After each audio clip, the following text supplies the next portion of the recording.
Juan here, and in this video, I'm going to go over an SEO tutorial for beginners, essentially the ultimate SEO blueprint, how to rank #1 on Google. So I'm going to walk you through step by step the different ranking factors that allow you to rank at the very top of Google's first page, so you can get free promotion, get a ton of organic traffic from people that are actually looking for, right, that are searching for your product or service. So the way that we're going to go about this is I've laid this out in different sections.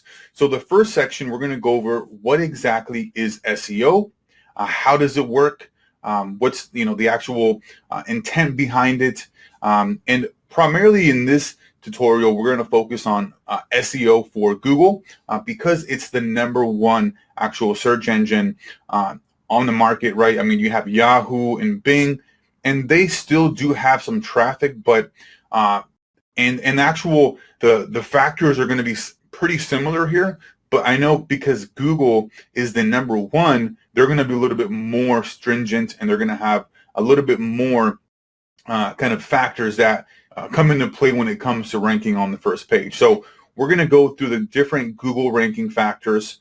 We're going to go through step 2 within the keyword research process. We're going to find money keywords, which is essentially your most profitable keywords for people that are actually going to be typing into Google that are actually looking for your services, right?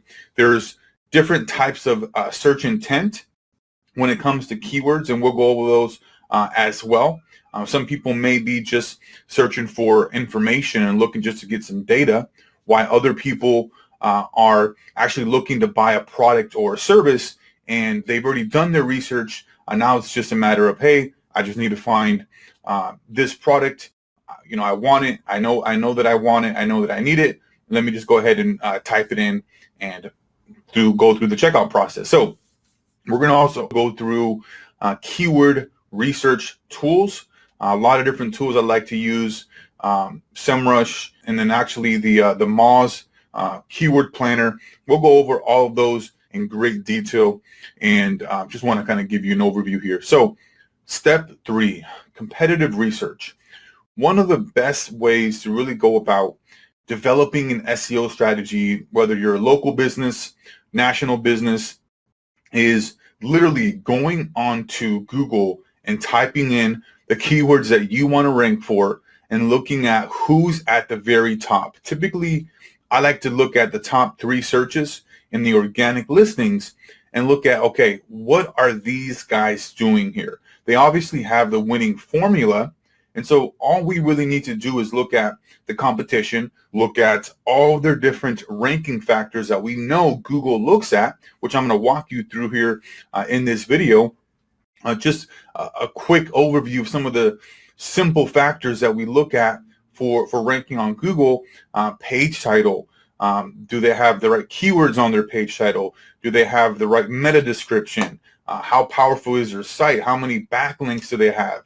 Right? All these different factors that we're going to walk through here is easily going to make us be able to rank in front of our competition, because we are able to figure out and find out through Google what exactly these guys are doing, what is their strategy, and then we can essentially emulate them to an extent, right? Go and look at different links that they have on certain websites and even get some of those, but add some of our own unique twist and kind of unique, methodology for actually taking them over and beating them. So I'm going to show you a lot of different tools here to really kind of gauge the competition, figure out what exactly these guys are doing, your competition, and be able to reverse engineer them. So we're going to be looking at their backlinks when we're doing research there for the competition, and then anchor text. The anchor text is a big deal there, because what that is essentially the actual words, keywords that are actually used to link back to your site. So if somebody has, let's say, a word, click here, or best dog training, or whatever that may be, right? Whatever keyword it is that is actually highlighted and actually links back to your site, that is essentially giving Google a signal saying this website over here, this page over here, is about whatever this keyword is about, right? If it's, let's say, best dog training, and you have a dog training site, that's going to give you juice, it's going to give you power, but it's really important to not overdo that and over optimize the anchor text, because you could get hit with the penalty. You could get actually your site set up to the point where it's not available in the search rankings, and you can actually get pushed back to different pages on the search results, because you are essentially, quote unquote, trying to game the system. Okay, and so it's really important that you follow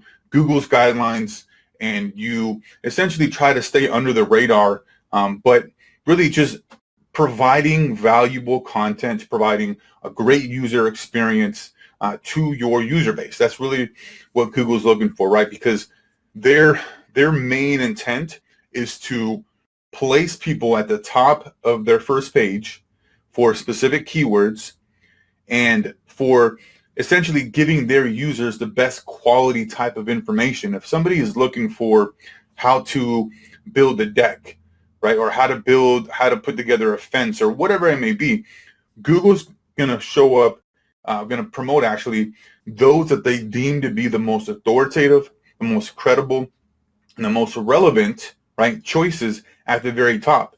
Because could easily be thousands, if not millions, of pages about that same exact topic, how to build a deck. But what makes those top three able to, again, essentially get up there to the top of Google and get that, fair share of traffic? Well, they're the most trusted, they're the most authoritative, and they're the most relevant according to Google based on that particular subject. So the next we're going to be focused on here is number 4, which is the on-page optimization. So this is essentially where we're able to tell Google, okay, this is what my site is about.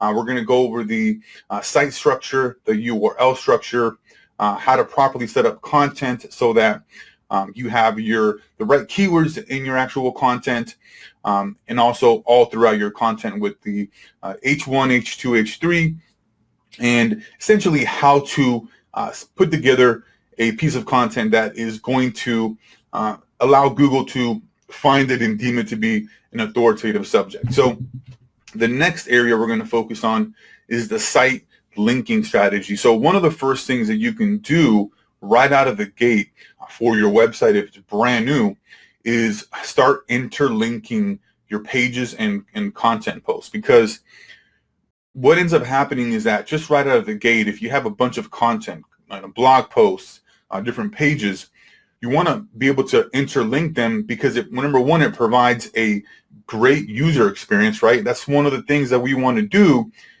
with actual, our website, is providing the visitor, the user, a great user experience so that things are easy to find. It's easy to navigate through the different pages in your content. And while you're doing that, it's actually passing juice to all your different pages and through your whole entire domain. So that's really important there. Also, we're going to talk about, actually linking out to different pages that are niche relevant, authoritative within your content as well, because it's just a natural type of way of going about creating content, because you're citing different sources out there, and it's telling Google and showing Google, okay, you know what? These other credible sources are also what I recommend. And when they're going out to very highly authoritative sites, Wikipedia, maybe Forbes, all these kind of big news publication sites are good ones to link out to. It really just gives you the credibility from these other guys, and it shows that, hey, I'm just trying to put together the best possible piece of content here, that my user, whoever the user that's landing on my website, can take advantage of and get the most amount of information. Okay, number 5. This is the off-page optimization. So the power of links. I mean, this is really the number one factor here for ranking in Google, is making sure that your site is getting links to your domain, right? Your actual home domain, and then your actual pages. individual pages that you want to rank.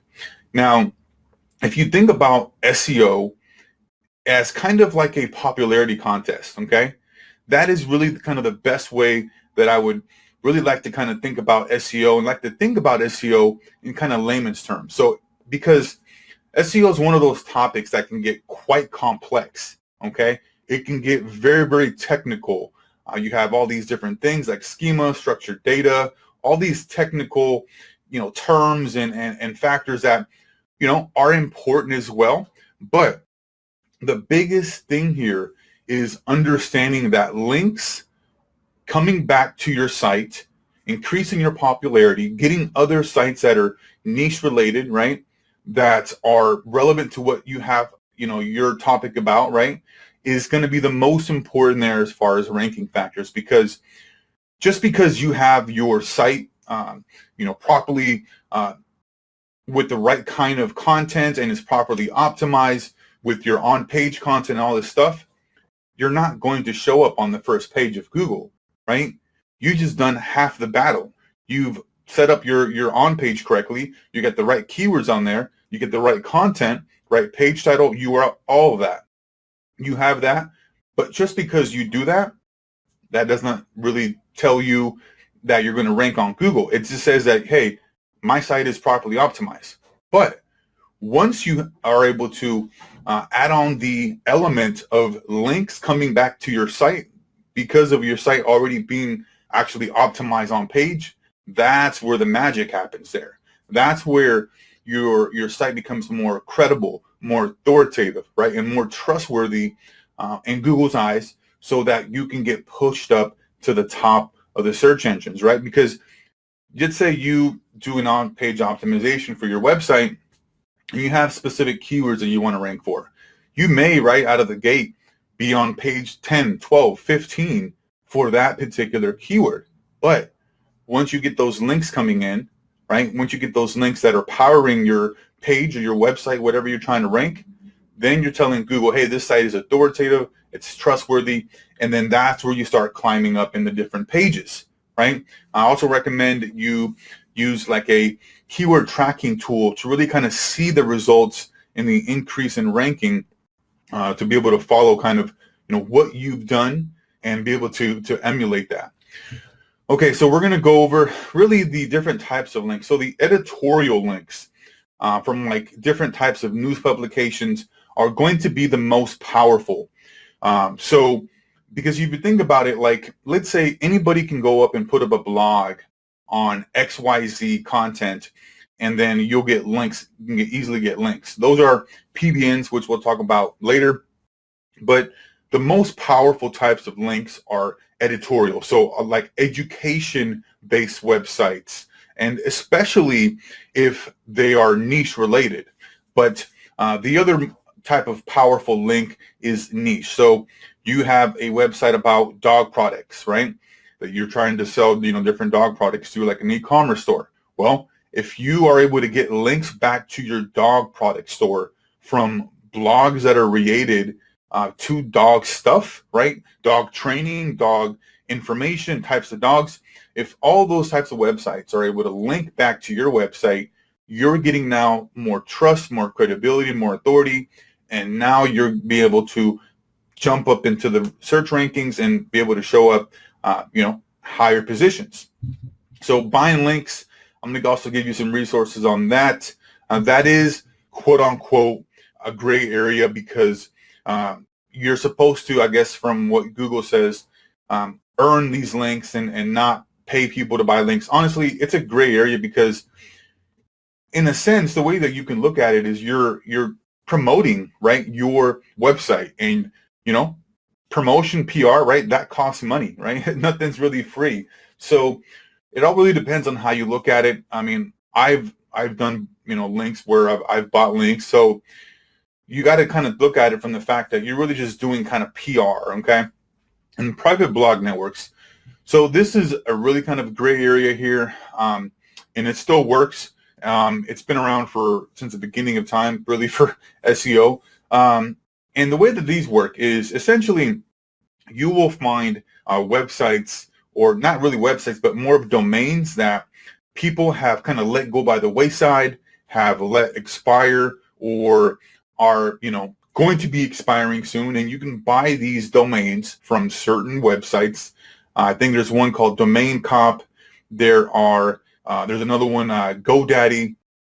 And there's just several different sites where you can go and actually bid on domains that are expiring or have expired. And what you can do is recreate that website and maybe name it a different type of subject or different type of content.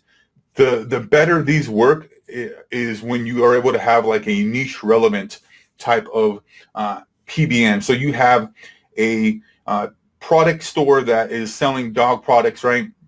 And you go and you find a old website that was about dog training or the different types of dogs. You can go and recreate that website and add some of your own content and then link back from that dog training domain that you just bought and set it up like an actual blog and everything, and then have that link back to your money site, quote unquote, that allows you to get now juice and power from that private blog network. So that's essentially what you're doing, is you're essentially able to set up different types of blogs that are all kind of niche related to your product or service, and be able to have those linking back to your website so you can get more juice, more power, and be able to push you up in the search rankings. So what exactly is SEO? So SEO stands for search engine optimization, which is the practice of increasing the quantity and quality of traffic to your website through organic search results. So it's essentially a strategy that allows you to rank on the first page of Google for a very specific type of keywords, okay? So this is getting a little bit technical here, but I just kind of want to give you an idea as far as how Google goes about landing on your page and kind of figuring out what it's about. So Google, right, or the actual search engine, we're talking about it here, has a web crawler, a spider, okay? And it goes out and it lands on your website and it crawls the website and it looks at different factors such as your page title, your URL, if it has images, actual content, your heading, all these different factors, okay? And then it really figures out, okay, this is what this website is about. And then if it finds that it's a valuable asset, valuable, piece of content or page or whatever website, then it's actually going to index your site, which means that you are live in the Google search results, right? Now, you got to do what you got to do now to be able to push your website to the top, okay? So that's essentially what SEO is. It's really about increasing the quality and the quantity of visitors to your website through organic search results. So is SEO better than paid ads? In my opinion, it is. So as I mentioned, SEO is a really long-term strategy that you got to think about, but it's a powerful form of marketing that is just really patient. You got to be able to play the waiting game because, your website will increase. Sometimes it'll go up and it'll go down and it'll go up and it'll go down. It get up all these different spikes. And it's quote unquote, they like to call it the Google dance, because Google is seeing that you are getting links coming back to your site. And then it's kind of doing that so that you are not able to try to game the system, because the way kind of Google works for the most part to rank your website is it likes to get kind of sites pushed up to the top that are quote unquote organically getting links, naturally getting links. But we have strategies in place where we can kind of speed up that process and purchase different types of links and content, PR, right, and be able to essentially push our website to the top there. So you will continue to get free traffic once your website is at the top, right? You don't have to keep paying for ads.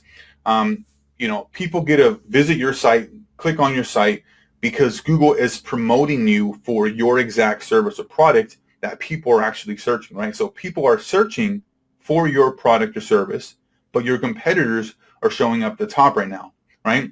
And all you got to do is implement an SEO strategy and be able to get found at the very top. So with paid ads, don't get me wrong, I like paid ads. They are a good source of traffic, but there's a big learning curve, and you got to keep paying month after month after month if you want the ads to keep running, right? There's a lot of trial and error, especially through like Facebook ads. If you're doing Facebook ads, that's a big challenge there, because you got to find an irresistible offer and hook to entice these people to click on your ads, right? They're not going to just, be on Facebook scrolling through their feed and looking for your product or service.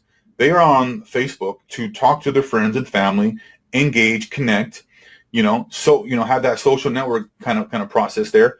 They're not trying to buy stuff. So it's up to you to completely stop them in their tracks, get them to start reading your ad, and be able to pull them in, right? And that's can be a bit challenging depending on your experience level, if you understand copywriting, all these different things, right? So this is where I want to be able to show you here the different types of paid ads versus organic. So this is where we're looking here to really rank, right, in these organic listings. This is all the paid stuff. Again, these all work extremely well. They just take a lot of time, energy, and resources to find the winning ads, right? You got to continue to tweak, optimize. With Google, once you're at the top, and you're at the top, right, you're getting free traffic every single day from Google, and you're really not doing anything. You're just sitting there getting phone calls or collecting sales. So businesses that are not implementing an SEO strategy in really 2019 and beyond are going to be losing out to their competition. I come across so many businesses that, kind of in the local space, kind of contracting, even professional service space, that they focus like primarily on word of mouth and referrals. And it just baffles me because they haven't caught on to the trend of online marketing, especially with SEO, where they can get free traffic. So here is the Google ranking algorithm. So again, this is not like 100% complete, but this is based off of 72 SEOs surveyed by SEO Moz, and Moz is a really big SEO platform. They have a great tool, and they've been around for a while, and they essentially were interviewed, and they looked at the data, looked at the numbers. Okay, what are the patterns that we're recognizing here? And if we look at the top here, so 23, 22, and 20%, really the top factors here, okay? We can even talk about on a page here, but the biggest factors here are the trust and authority of your domain, right? And your trust and authority of your domain gets raised and increases by other trusted and authoritative links coming back and linking to your site, because that juice, that trust, that credibility gets passed on to your website. So that's really important. So link popularity of the specific page. So we have here our home domain. So let's say website.com, right? That's your home domain. And then we have the specific pages. So you have website.com/web design. So this is the actual specific pages, right, or page that you want to rank on Google. So if you want to rank your web design page, and your website is website.com/web design, that page is going to need to get links, and need to get powerful links that are niche relevant, authoritative, credible, trusted, in order for that page to rank. So anchor text, this is really important here.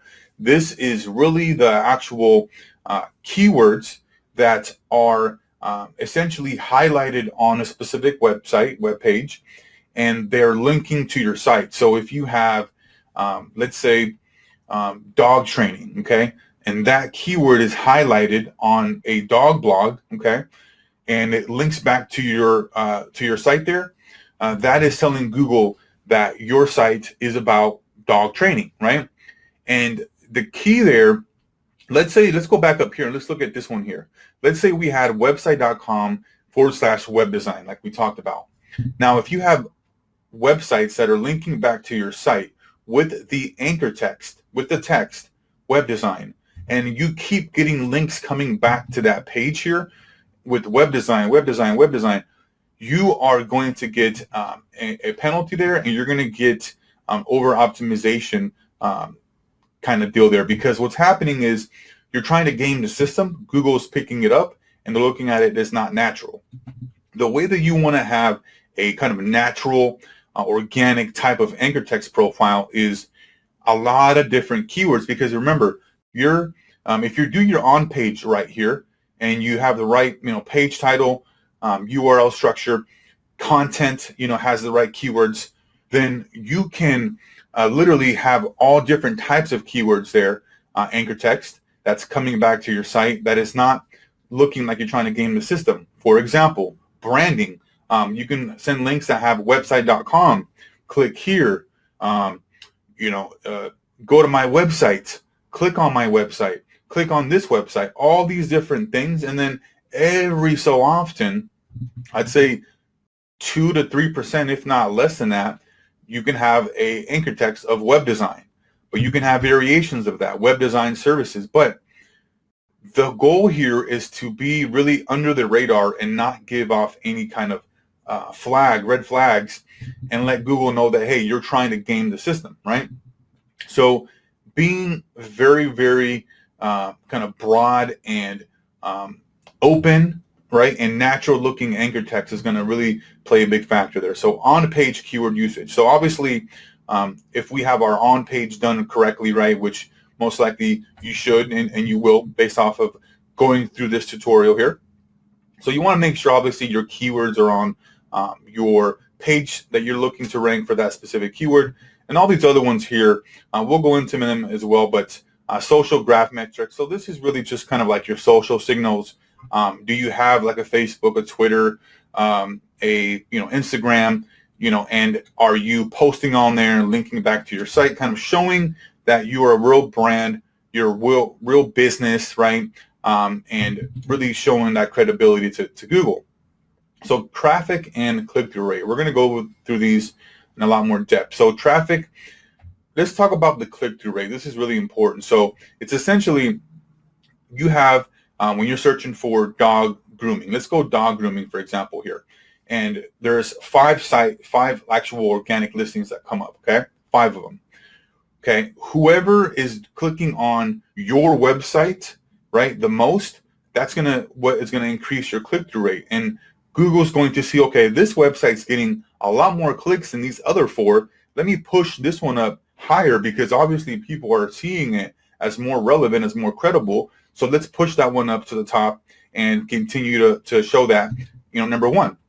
So that's the factor there. Now, registration and hosting data, this is essentially where you have the right kind of domain registration and hosting. There's really no kind of red flags there. And this is more of a technical thing here. I wouldn't place too much emphasis on this or really worry about this too much. This is what you really should be focusing on, is this area here, this big area, okay? And so let's go here to the number 1 factor that is going to determine whether you're ranking on Google's first page, which is backlinks, okay? So this is essentially where Google's giving you the clear indication, right, about how good your website is in terms of quality and relevance, okay? So Google gives you more power, more trust, more authority with links that are coming back to your site that are trusted, that are relevant, and that they're from good sources. So getting more authority type of sites linking back to your site is literally going to push you up in the rankings, because your website now is becoming more authoritative. See, that's the big thing here with SEO, okay? As I mentioned previously, the biggest thing here is about making sure that your site is the most popular, right, type of site or page in your particular area, or whatever it is that you're looking to rank for. So Google judges your links based on 3 factors: the number of links a page has, the authority of those pages linking to it, and the diversity of those links, okay? So we look at the content quality relevance. Imagine a system where you multiply 2 numbers, link score plus content score equals what, okay? So we look at link score, content score, link score, content score. Link score is the number 1 factor, okay? that particular website that is linking back to your site, how credible, how trusted that is. And with that, that's all that power, that juice, that trust is getting transferred to you. So let's do some link scoring here. So how does Google do that? Well, they look at, as I mentioned, the individual quality score of an individual link, okay, incoming link, and then the quality of the backlinks to that website. So this is where we come in, we look at, we can do some competitive research on different sites such as like Moz, SEMrush, where we can look at the backlinks of those sites that are linking back to us, and we're most likely going to be able to see them being, trusted and credible as well. So both quantity and quality are important when building backlinks, but having like spam links, I know there's a lot of people out there, I don't know why, they feel that they need to do this, but a lot of people out there will, if, there's high competition or highly competitive niche, a lot of folks will, unfortunately, send spammy links, Viagra, all these different kind of pharmaceutical stuff, links to your website, and then that will push you down in the rankings, because if you have a lot of low quality links coming back to your site, Google's going to be like, hey, what's going on here? These links look spammy. This is not natural. Somebody's trying to game the system here. Something's going on. And so you're going to have to disavow those links, which is remove them from your search console. And that is a pain in the neck. But obviously here, the main factor is making sure that we have the highest quality links coming back to your site. Okay. So oftentimes you can get a bunch of different links coming from from one site. Now, the more that you have, the more that one time. So let me explain this way. So if you have one site that is extremely powerful and one link coming back from that site, okay, that's going to weigh a lot more than if you have a bunch of links coming from that one site. Okay. So link scoring, relevant anchor text. As I mentioned, this is one of the most important factors here for making sure that you don't get hit with the over optimization. You don't get any penalty because you want this to be natural, right? I mentioned the exact match when we looked at the website / web design, right? If we want to rank that page for web design, like 1% of our anchor text needs to be about web design. Everything else needs to be branded, right? Because if we can send the links to that web design page that has just our URL, website.com, click here, visit here, right? Very, very kind of how would I put this? It's just trying to be under the radar and make it look natural so Google doesn't raise any red flags. So branded text, as I mentioned, just website.com, website or whatever your brand name may be. Okay. Naked URLs. This is kind of just having your actual URL. Okay. Generic text, click here, visit my website, visit this website, topic related text. Let's say your website's about, as we mentioned, web design. You can put graphic design, something kind of similar, right? Kind of topic related. So anchor text of an incoming link is an important factor, as I mentioned, right? You want to be able to have this look as natural as possible. There's no perfect formula here, but this is a good kind of indication here and a good kind of outline to follow that, the majority of your links that are coming back to your site with anchor text, they need to be not around what you're trying to rank for, because your page, your website, by doing your proper on-site optimization, right? On-page optimization, okay?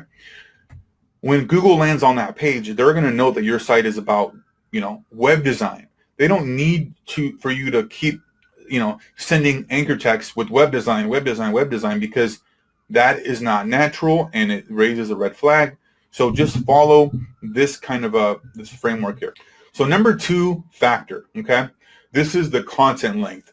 So you can easily just go on Google and type in how to different types of subjects.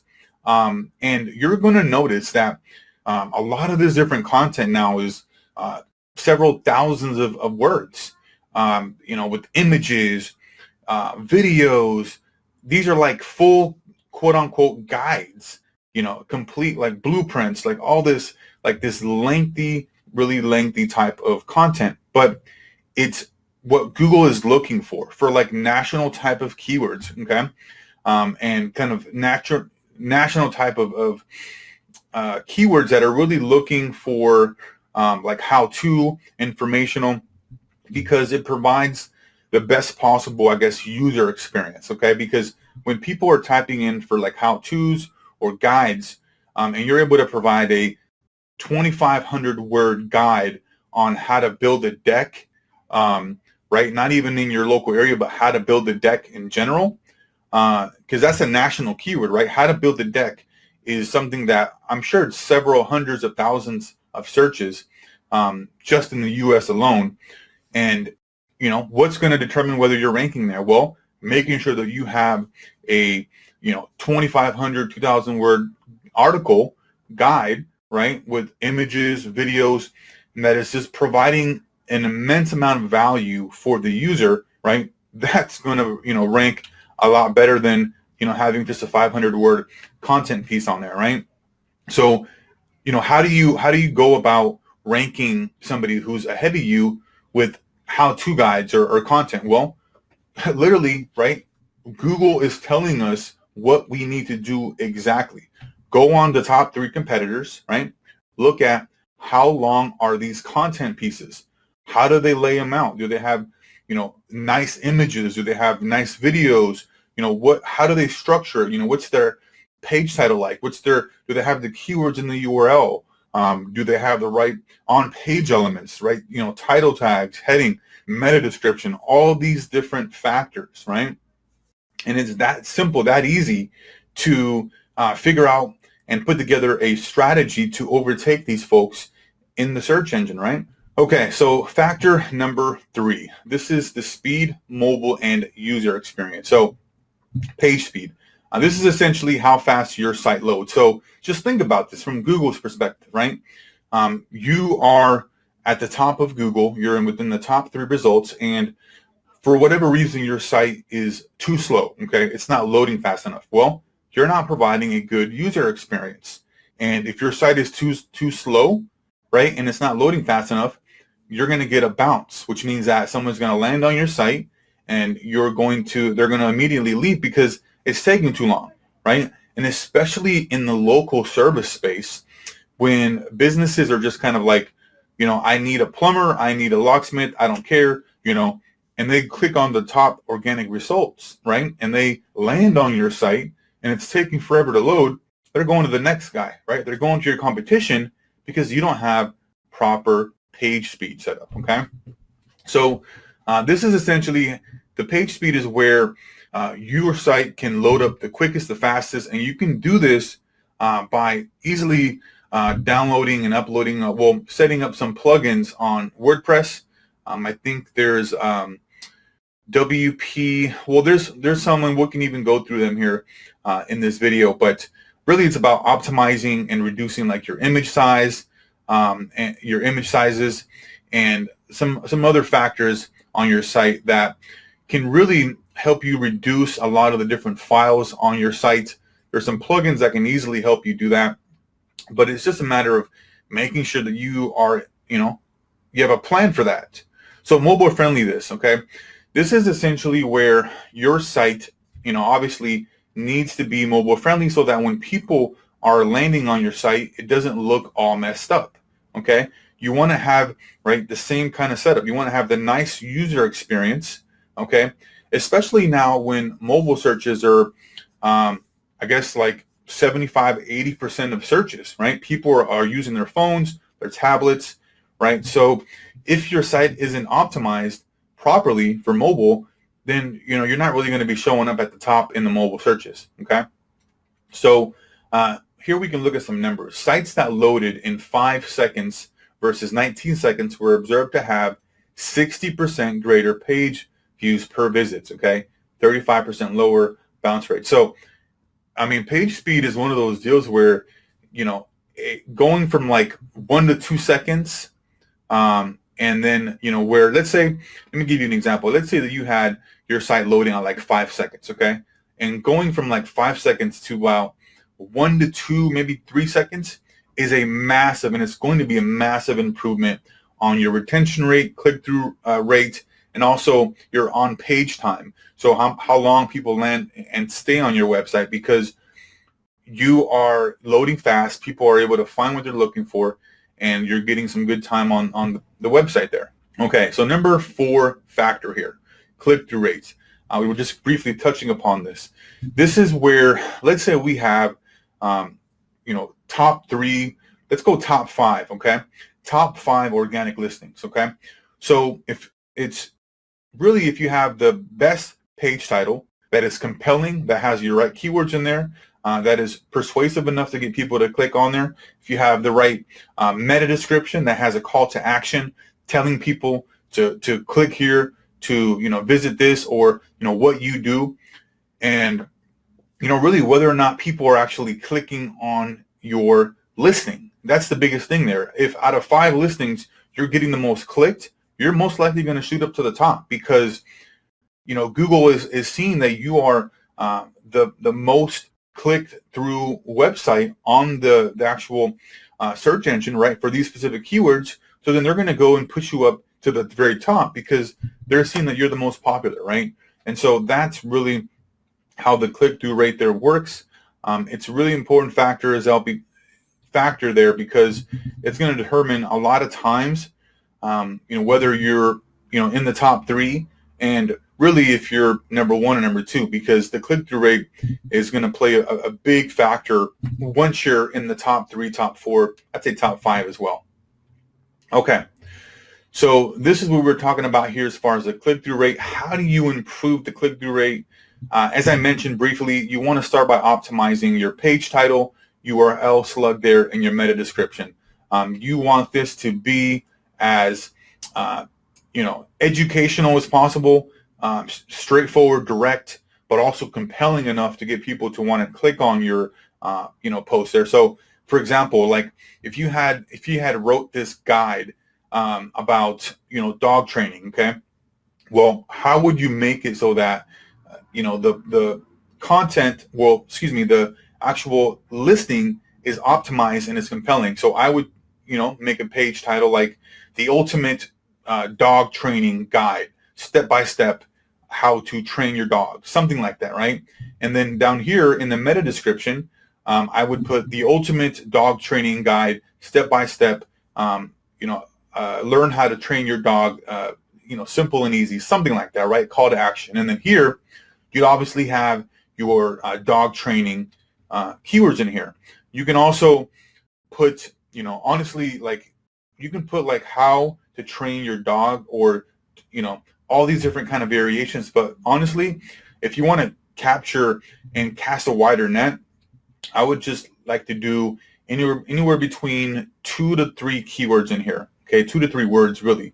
2 to 4, potentially depending on the subject. But here, I would just put dog training. I wouldn't put any other keywords, because you can cover all those other keywords within the content and be able to show up for those, because you have those in the content as well. So number 5 here, this is the HTTPS encryption. So this is the essentially where you have the SSL certificate. So if your site is using HTTPS, or if it's using just the HTTP where it's not secure, Google is actually not promoting those kind of sites as much. They are a ranking factor. There still are some sites that are out there really in kind of the low competition type of searches, but for anything kind of large kind of search volume and mainstream, I guess, so to speak, they are really taking a hit on that for not having the proper SSL certificate. And it's just, it shows users and everybody that you're, a trustworthy website. That's really important there, right? Especially with data breaches now. You want to make sure that your site is secure, and Google is putting more emphasis on the SSL certificate. So then we're going to talk about here the type of search intent. We're going to go deep into the keyword research. We're going to dive into that here next, but I want to talk about the types of keyword type of search queries here. So we look at navigational. This is where people are, let me move this out of the way right there. So we're talking about the navigational type of keywords where people are really just kind of looking for a specific type of website, a blog. Maybe they've already gone to this website before and they're just kind of already typing it in because they're familiar with it. They know what they need to do, and it's, not anything out of the ordinary. Informational. This is where people are actually looking for how-tos, best reviews, and really looking to gather as much information about a product or service as possible before they are able to make the buying decision, right?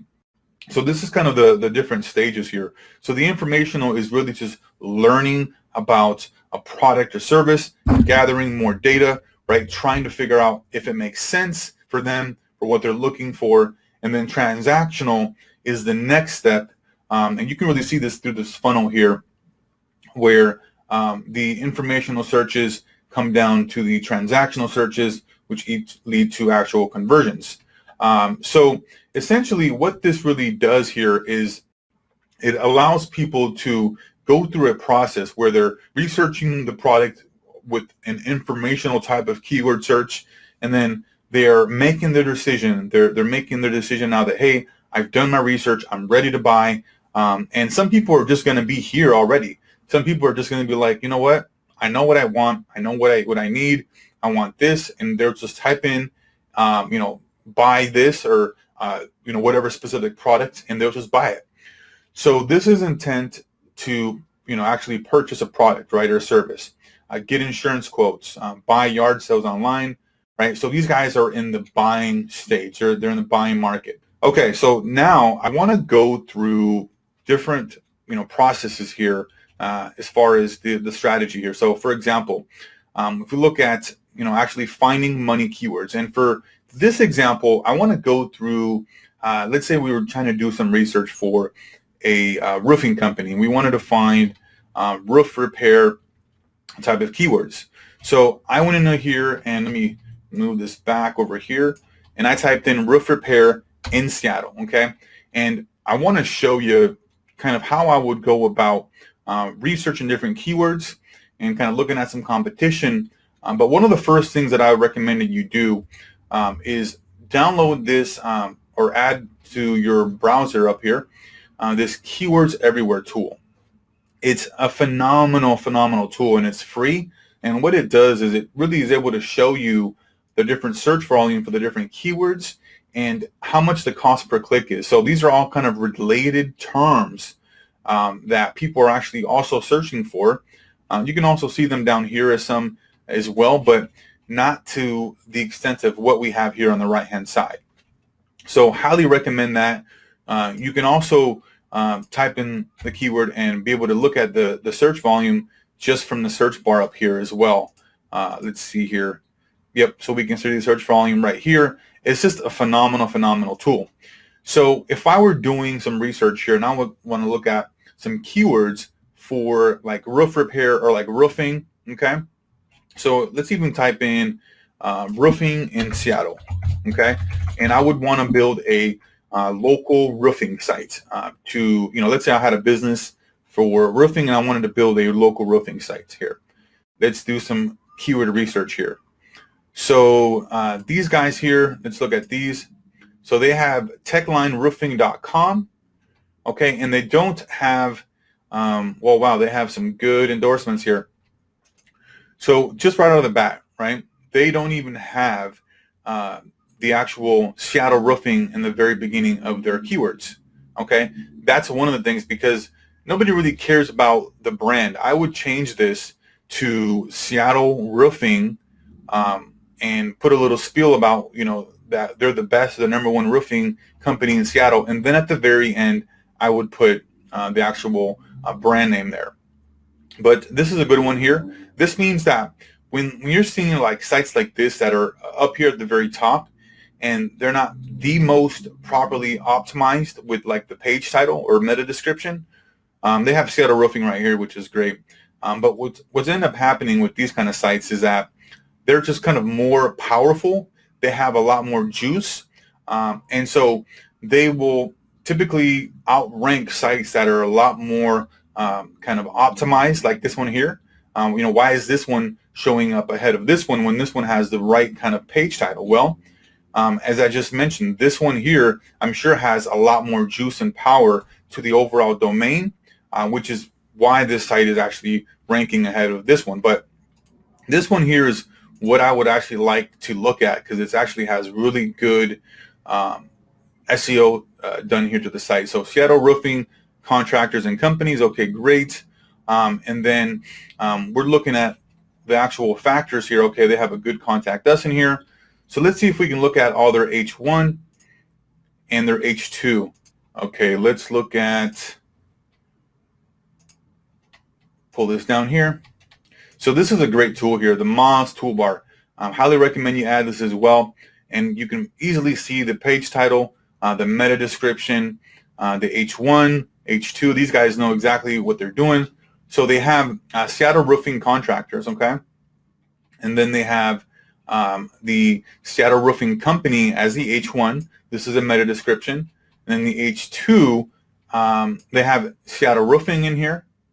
Companies, that's great. Yeah, these guys know exactly what they're doing. That's why they're on the first page. Okay, great. Okay. And then we could just take a look at this. It's nice and short. There's not very much content. Okay. But yeah, I mean, this is a good site. But let's look at the different types of pages and kind of keywords that we would want to kind of search for. So we have the shingle roofing, PVC, low slope roofing, metal roofing, all these different types of roofing type of keywords that we can target. Let's go back to these guys. I want to see how they have their site structured as well. So they have services. Okay, they don't even have, so they have tile roofing. Yeah, so this is not a really good, well-optimized site there for roofing. I mean, roofing in the local space, okay, you're going to find that a lot of these kind of websites are not the most highly optimized. They're not the best kind of sites, but the thing is because the local space is a lot easier to rank for than like a national keyword, right? This has 720 keywords, I mean, monthly searches, right? It's not anything massive that is, going to have a lot of competition. So that's why a lot of these folks are able to rank at the top very easily. I want to see if there's a good site here that's properly optimized with the different sections. Okay, so this one here is actually pretty good. So let me even pull this up here. I'm going to show you the URL structure. So they have, Jorv Roofing here. I mean, Jorv here, the actual brand. Then they have Roofing Contractor, and then they have Composition Roofing. I typically don't like to put two keywords up here in the URL string, but that's fine. I mean, it just means that you need to watch on the anchor text and the links coming back. But this is perfect here because you have roofing, you have contractor, and then you have composition. So this is essentially how, like, the best kind of websites that are going to be laid out properly with the right kind of infrastructure, site structure, is going to be set up here. So you'll have each area. Let's even go tile roofing. So if I was like a roofing company, I would want to have all these in separate pages. Does he have Seattle on this page? So let's look at this page here, see if it has Seattle on the page.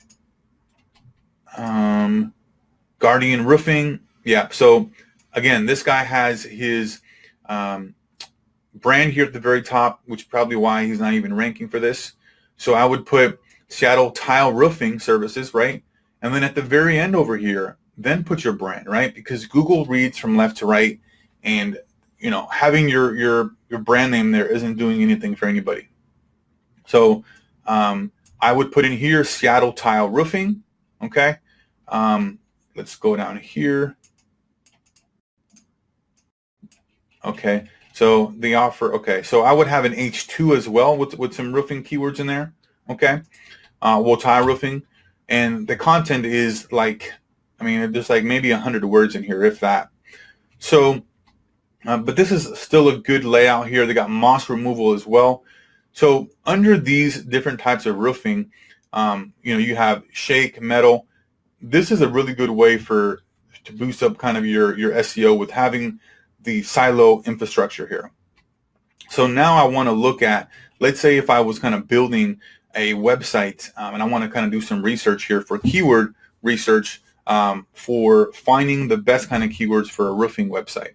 And I wanted to do it in Seattle. So I have some tools here that I want to show you. So this first tool here I want to pull up here, and I want to type in, let's go Seattle roofing. And it's going to give us some good keywords here that we can use to actually rank for. So red roof. And so actually this tool here, because I have the, I don't have the pro version, let me show you. We can go to Ubersuggest. We can also go to the good old keyword planner. This is a free tool, and I highly recommend you use this. So let's type in, let's go here, Seattle roofing. Okay. So here we can see a lot of the different keywords, right? As I mentioned, whenever you have like a kind of a top level keyword, it's going to have a whole bunch of search volume. But whenever you have like the city there, the city modifier, that's when the volume goes down. And so I would, obviously look at these sites, these keywords that have the actual city modifiers in there. So roofing contractor, Seattle. So I would have a page for roof repair. That's an own page there. Okay. I would have my homepage have everything about roofing contractors, roofing company, rubber roofing. This would be a separate page as well. Rubber roofing in Seattle. Okay.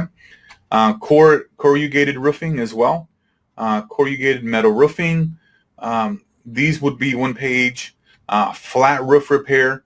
This would also be included in the roof repair page there. Fiberglass. So really, it's really about coming in here and researching the competition, looking at what pages these guys have set up, and being able to emulate them. Let me even actually see if there's, let's go Houston roofing. There's some good, I believe I saw some good roofing companies in here that are really, really well optimized. I want to show you kind of that structure here. Okay, so they got residential. Okay, roof replacement. Okay, yeah, so they have this, pretty well set up here. Residential, they have storm damage, roof inspection, roof repair, commercial roofing. Okay, so let's go back to the keyword research. So essentially, really, as I mentioned, the keyword research is about finding out which keywords are going to make the most sense for our particular pages and for our site structure. So on this one here, a lot of these kind of roofing contractors, roofing in Seattle, those can all be on one page on the home page. All the different product type stuff and like different types of roofing, like metal, asphalt shingles, roof replacement obviously is going to be on another page. That's how I would essentially set that up. But the easiest way to look at it and really go about your search, your keyword research, is look at the competition. What are they doing? How do they have their pages set up? What keywords are they ranking for? And really, it's that simple. So, and also looking at the search intent, right? If somebody's looking for typing in affordable roofing, okay, they're looking for roofing, right? They have a roofing project and they're looking to get the best price. So that's why they're typing in that search. If someone's looking for, let's see here, let's go up here so you can find a city modifier. Well, let's just say that somebody's looking for metal roofing in Seattle, right? Somebody knows exactly what they need. They're looking for a contractor, roofing contractor, that can help them with the metal roofing, right, in the Seattle area. So you got to really look at search intent. What are people, actively looking for? What makes the most sense from what I'm trying to rank for? And what's going to get people to actually want to come onto the website and, improve the click-through rate. So really, though, it all comes down to competitive research. So, hey guys, Juan here, and in this video, I'm going to go over how to do keyword research the right way. So one of the first things that I want to show you here, and really to get you to understand the idea behind keyword research, is the different types of search intent. We're going to go ahead and just jump right into this here. It's really important that you understand the type of search intent, because that's what's going to make you become a lot more profitable with your keyword searches, with the type of keywords that you're going after, because oftentimes people are at different stages of the buying journey, right? So if you think about it, if somebody's looking for a very specific product, they know that they want Nike tennis shoes, they want a Toshiba television, they want a MacBook Pro 16 inches, right? 17 inches, whatever that may be. These folks already know exactly what they want. They've gone and done the research. Excuse me. They've gone and done the research. And now it's just kind of looking at and comparing different products out there, different websites, to see which one is going to be the best price typically. Okay. That's why we have here the cheap, the affordable, the comparison one, where they're looking to compare like pricing, but they know exactly what they want and they're looking to pull the trigger. Then we have the buy now keywords. The buy now keywords are literally the highest rated intent for transaction. So if somebody's searching for, let's say, a particular product online that is an edible, as far as candy, maybe looking for a deal on some airfare if they're looking to travel, right? So the buy now keywords and the product keywords are going to be your most profitable, because these are the types that people have already done the leg work. They've already kind of researched, in that first initial stage. And now they're at that next stage where it's like, okay, I know what I want. I'm just looking for the best deal, looking for the best price, but I want to buy, right? I'm ready to buy. Okay, so then the informational keywords, these are all where, and I should have even put this at the very beginning over here as far as the different stages, but the informational keywords, these are folks that are literally at the very beginning stages. They're trying to figure out, a little bit more about, let's say, a MacBook Pro, or they're trying to figure out a little bit more about like the Nike shoes. And they're trying to find out, how durable they are in comparison maybe to like Adidas or whatever that may be. They're looking to find information. They're not really ready to buy. They don't really have an understanding yet of what exactly they want, but they're looking to gather some data, some information, so that they can move on to the next step, right, in their search phase, in their search journey, to actually becoming a buyer, right? Looking for buyer type keywords. So in this example, we're going to go over let's say a store for candy online, and we're going to do some keyword research for that. And I'm going to walk you how to do that here step by step. And the three different categories that we're going to have are going to be just candy, kind of, typical candy, and then peanut butter, and then we're going to have chocolate. And so we're going to have keywords, right, right under this here, right, that are going to be additional keywords that we go after that are also relevant. So just to give you a quick example, if we have candy here, right, we're going to have under this, we're going to have a page that is about jelly beans. Then a page under this that's about lollipops. Here with peanut butter, we're going to have this kind of main top silo page here. It's going to be about peanut butter. And then we're going to have another page under this one here about maybe natural peanut butter. And then creamy peanut butter, crunchy peanut butter. Same thing here with the chocolate. right? This is our top category silo page here. And then we're going to have pages under this for dark chocolate, white chocolate. Then we're going to have milk chocolate. So it's really important to have an understanding of, okay, what are your top level keywords, kind of categories, keywords that you want to have at the very top of your silo, which is going to be kind of the more broad term, and the different types of keywords that fit under this that are relevant but are different types. So based off of the candy store here, and we're going to dig into that a little bit more here as well, but for this particular candy store, which type of keywords do we want to target or are going to be the best type of target, right? And if you are thinking about product keywords and buy now keywords, then yes, these are the highest likely here that we're going to target, because we don't really care about people, looking to find out how to make candy, different ways to, let's say, so these kind of people here, if they were searching for candy, and we could still actually have some informational type of pages and content on the site, more just for traffic and getting people at the different stages of the journey. So maybe we can have articles on how to make candy, the best way to, design candy, ways to make candy at home, right?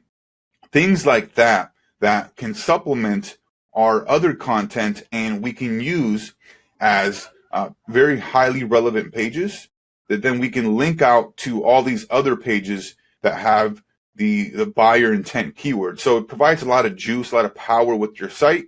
The bigger the site is, the more content, the more powerful it is, because you got to utilize the internal linking structure, as well as being more likely to get found on Google and have other kind of natural sites linked to you as well, as a top rated resource. Okay, so with that being said, we're going to get out of here. Let me exit out of here. Okay, and I want to show you now the structure, how I was kind of mentioning there. See if I can make this a little bit larger. Whoops. Okay, so just to make this a little bit larger. So as I mentioned, here we're going to have our top level keyword. So this is going to be chocolate. Then we're going to have here dark chocolate. And then we can have here, this is going to be white chocolate. And then this is going to be milk chocolate. And whatever other kind of chocolate we want to include here as well. And then down here is where we have like the supporting pages.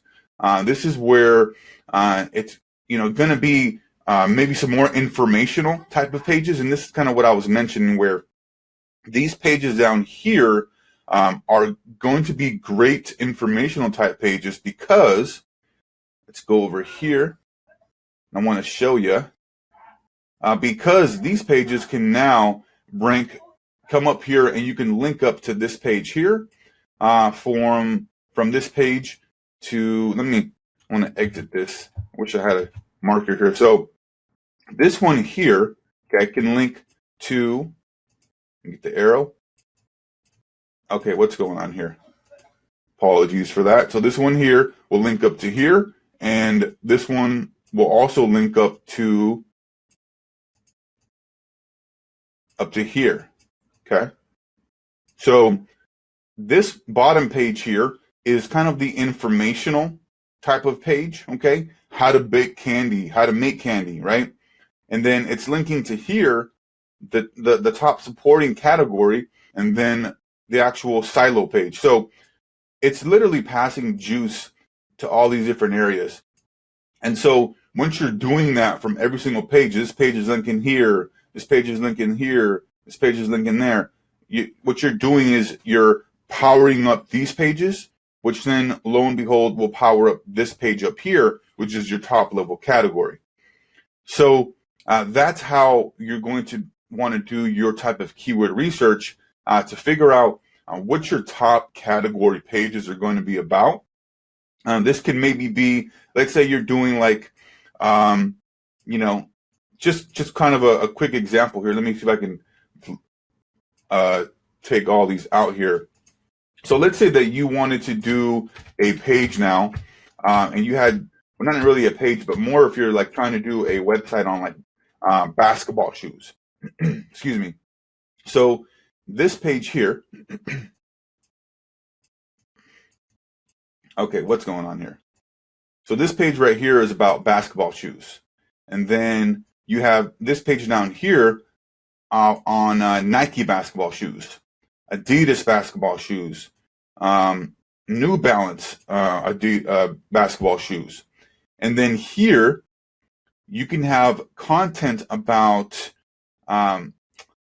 something about the basketball shoes, how to find the best basketball shoes, or what are the best type of basketball shoes for guards. What are the best type of basketball shoes for power forwards? What are the best kind of basketball shoes for centers, right? All these supporting articles down here, the post, and have this all link up here, and then have these link up here. So that's how you pass the juice from page to page. This is, I know I'm kind of going here on the kind of SEO site architecture, but it's important that you have the right keywords in mind before you build this out, and making sure you do the right kind of keyword research is really important. So now I want to walk you through some terms here, some tools actually, where we can go over the different types of keywords that we would want to go after. So one of the first tools here that I like to use here is the keyword finder. Let me go ahead and sign in here. Well, actually, I'm already in sign. Okay, let's go here. So let's say we wanted to find chocolate. Go to find keywords. Okay, so this tool really gives us a good idea as far as kind of the difficulty, and then also what are other keywords that are related as well. So we really don't want to rank for, I would say, like chocolate, because it's high search volume here, and people are not just going to be typing into Google chocolate, right? So we want to look at, here we go, dark chocolate, best chocolate, white chocolate. See, now we're getting a lot more specific, right?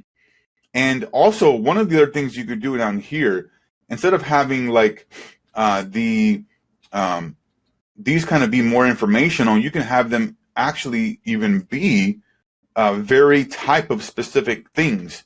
So like this one here, chocolate covered pretzels, right? This is very, very specific. This can be under the chocolate category here. You can be chocolate, and then we can have dark chocolate, and then we can have dark chocolate covered pretzels, right? Well, actually, this one here. So chocolate, dark chocolate covered pretzels. So as you move down, right, it gets more specific. And this is the kind of sites that Google give the most kind of authority to and relevancy, and they love this stuff because everything is hyper relevant. And what you're doing is you're providing a good user experience. That's what Google is really about, is providing the best experience for the users. That's why they put at the very top of the first page, on the first page, the best type of sites that are the most authoritative, the most relevant, and the most trustworthy there. So that's how you're going to provide the best kind of user experience and get higher rankings for that. So let's go back over here. Okay, so we have chocolate candy, chocolate maker. So this is something where people are trying to do like a DIY, right? Do yourself. Okay, gourmet chocolate, best dark chocolate. Okay, so let me also, here's dark chocolate candy. Let me also go back over here, and we're gonna go to this one here. We're gonna check this one out as well. This is Uber Suggest. This is from Neil Patel. This is also another one here. So look at this. This is coming up with some different type of keywords here. This is for puppies. So this one means that we need to get a little bit more specific. So let's go dark chocolate. Okay, so 49,000 dark chocolate benefit. So this one is a good article that we can also have down here. So chocolate, and then we have dark chocolate, and then we have dark chocolate benefits, right? And then all these are linking up to here. So let's go back. Dark chocolate, is it good for you? Here's another nice title. So this is kind of the informational type of stage, but you still want to get people to come in here with that, because you're going to get people that come in and actually end up buying, right? If you have an article that maybe is titled, "Is dark chocolate good for you?" or "What are the benefits of dark chocolate?" right? Down here, so people come in here through there, and then they read, "Hey, is dark chocolate good for you?" And you tell them all the great benefits. Hey, it can do this for you. It does that for you. Okay, great. And hey, here's a link to some of our, newest or best dark chocolate. Click here to buy, right? That person is now more likely to buy because you've provided value, you provided education to them, as far as getting them to have a better understanding of dark chocolate and the benefits. And then now that they know that there's positive benefits, hey, let me go ahead and buy now. So it's really good to have those kind of keywords as well, because they provide value, and it's a different type of intent, but it still can lead to purchases as well. So let's go down here and look at different ones. Okay, so here's ones that are hyper specific as well, and these are good as well. So dark chocolate covered almonds. So let's say we wanted to have, let's go back here. So chocolate, dark chocolate almonds, right in here, right? This page. And you notice as we go down, it gets more specific. And that's what really, like I mentioned, gives Google, and lets them know that, hey, listen, your site is very user friendly. We want to do what's best for the user. And that's how Google has really stayed in business for so long, is they're not just putting anybody at the top. They're providing the top searches for the users that are the most credible, authoritative, right? So that's an idea there. So we could have chocolate up here, dark chocolate almonds, and that could be a nice setup there, because on the category page, really, this page, the silo page up here, this is kind of the top, like, okay, and let me even show you how this would look. Let's go to Google here, and I want to show you how this URL string would look like. Matter of fact, let's do it right here. So it would go, let me copy this. It would go to, into your websites.com, okay, / and then it would have chocolate. Okay, that's your silo page, and then we would have dark chocolate.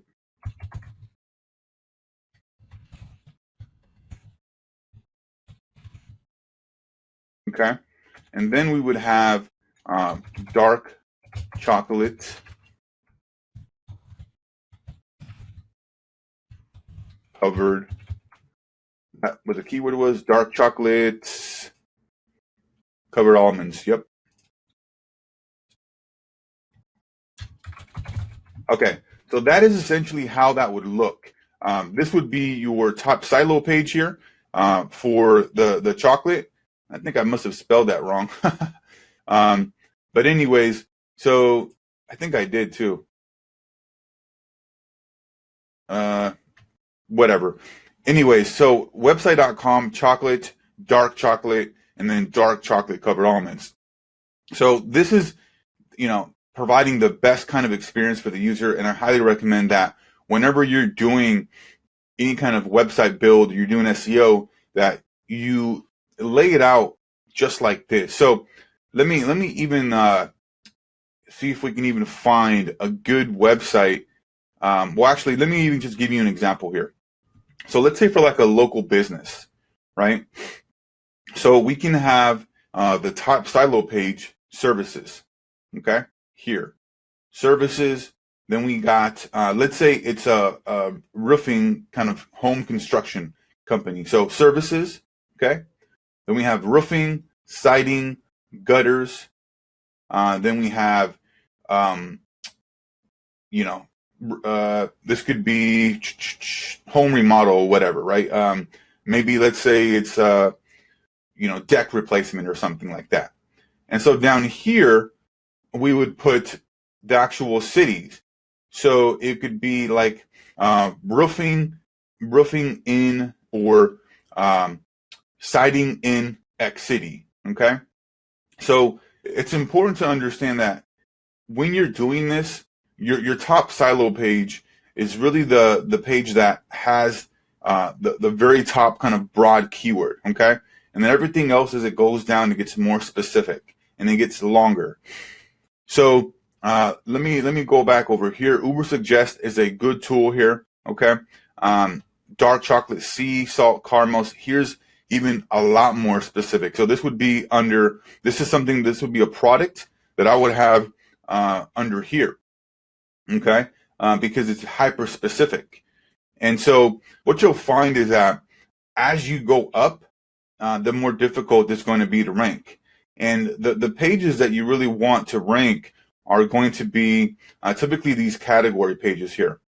The silo page, it is going to have a lot of power, but the intent is to push power down, because this page isn't really going to rank. Well, it is, but it's going to require a ton of juice and power, because it's kind of the static kind of short page like this here. So website.com chocolate, right? So this page, you really don't want to rank for chocolate, but this page will inevitably, if you're pushing juice to it and power, it's going to rank anyways for a lot of different terms. But the likelihood and the probability of you ranking for the word chocolate is very low, and you don't want to rank for that word, because chocolate, when somebody is typing that, like it can mean a million different things, and nobody's just going to Google and typing in chocolate because there's no intent behind it, right? So these are going to be this one here, really the category is going to be the most powerful, well, not really the most powerful, but the ones that you want to rank, this and this down here, because these, since they get more, they get longer in the term length, right? It's going to be less competition. So for example, let me go back over here. So somebody searching for dark chocolate sea salt caramels, they know exactly what they want. This is a buyer intent. Well, not really a buyer intent, excuse me. This is a product type of intent, because somebody's searching for this, but most likely if somebody's searching for this exact term, they know exactly what they want, and I'm pretty sure they're ready to buy, right?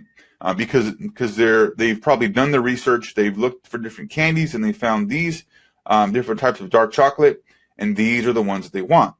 And with the different type of volume here, it's going to be the easiest to kind of come by, because of the fact that it's the lower in volume, the lower competition typically.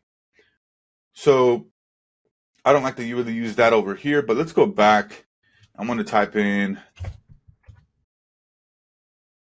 see what this comes up here. Dark chocolate, sea salt, caramel. Okay, and let's compare the search volume. So 880 versus 821. And this search volume, it's never exact. I mean, it's probably 75, 80% exact. Here's another one that's really specific. Sanders dark chocolate sea salt caramels. So let's even look at this keyword here. So 32%, not very difficult at all. And so anything like around 60 or 70, that can get quite difficult. But the more specific your keywords are in the longer tail, like this one here as well, fine chocolate sea salt caramels. This looks like it's a specific product there. Dark chocolate with sea salt and caramel. You can see this one is so specific that the volume is so low, but it's a huge. This is one keyword here, and this is a huge money keyword, because somebody's done the research. They know exactly what they want, and they're ready to pretty much ready to buy, because if somebody's searching for this, right, the intent behind it is they want this, right? So let's go back over here, Ubersuggest, to see if we can find some different keywords. This is interesting, dark chocolate dessert hummus. But really, the tools here that I'm showing you are just a couple different tools here. The other tool that I want to show you really is the main Google keyword tool here, okay?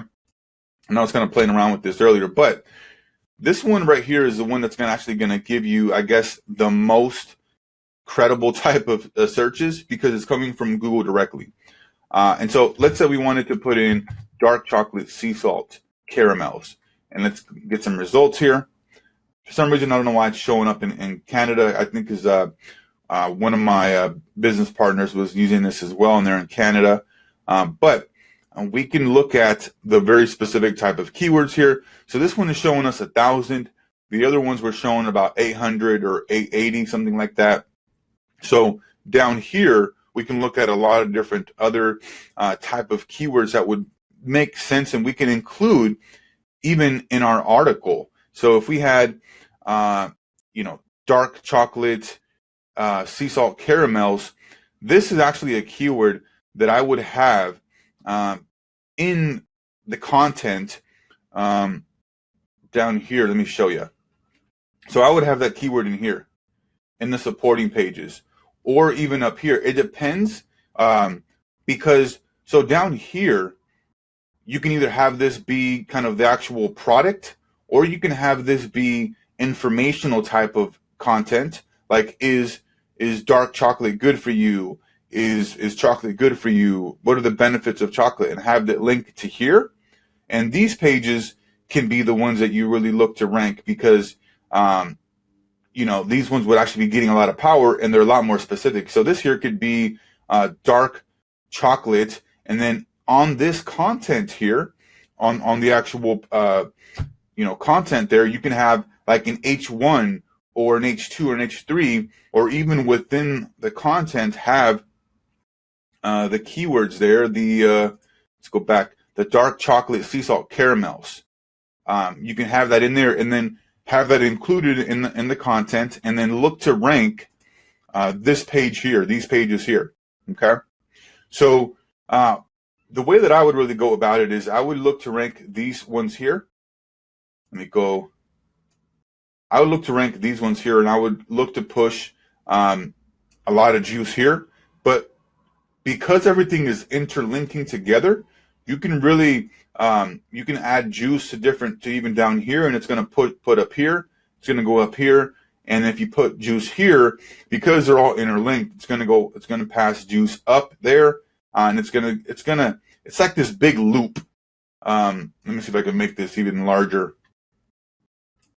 So it's like this big loop here. So you're passing, when they're all interlinked, when you send the links here and you're passing juice, the power goes up here, and then from here, this power goes up there.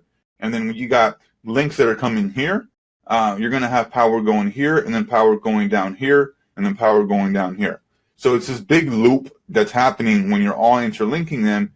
And even just with interlinking, that's passing juice right out of the gate. So I know that's kind of more of a site structure type of setup there, but I really want you to understand how to go about the actual research, keyword research properly, so you kind of know what you're doing there before you're even doing the keyword research.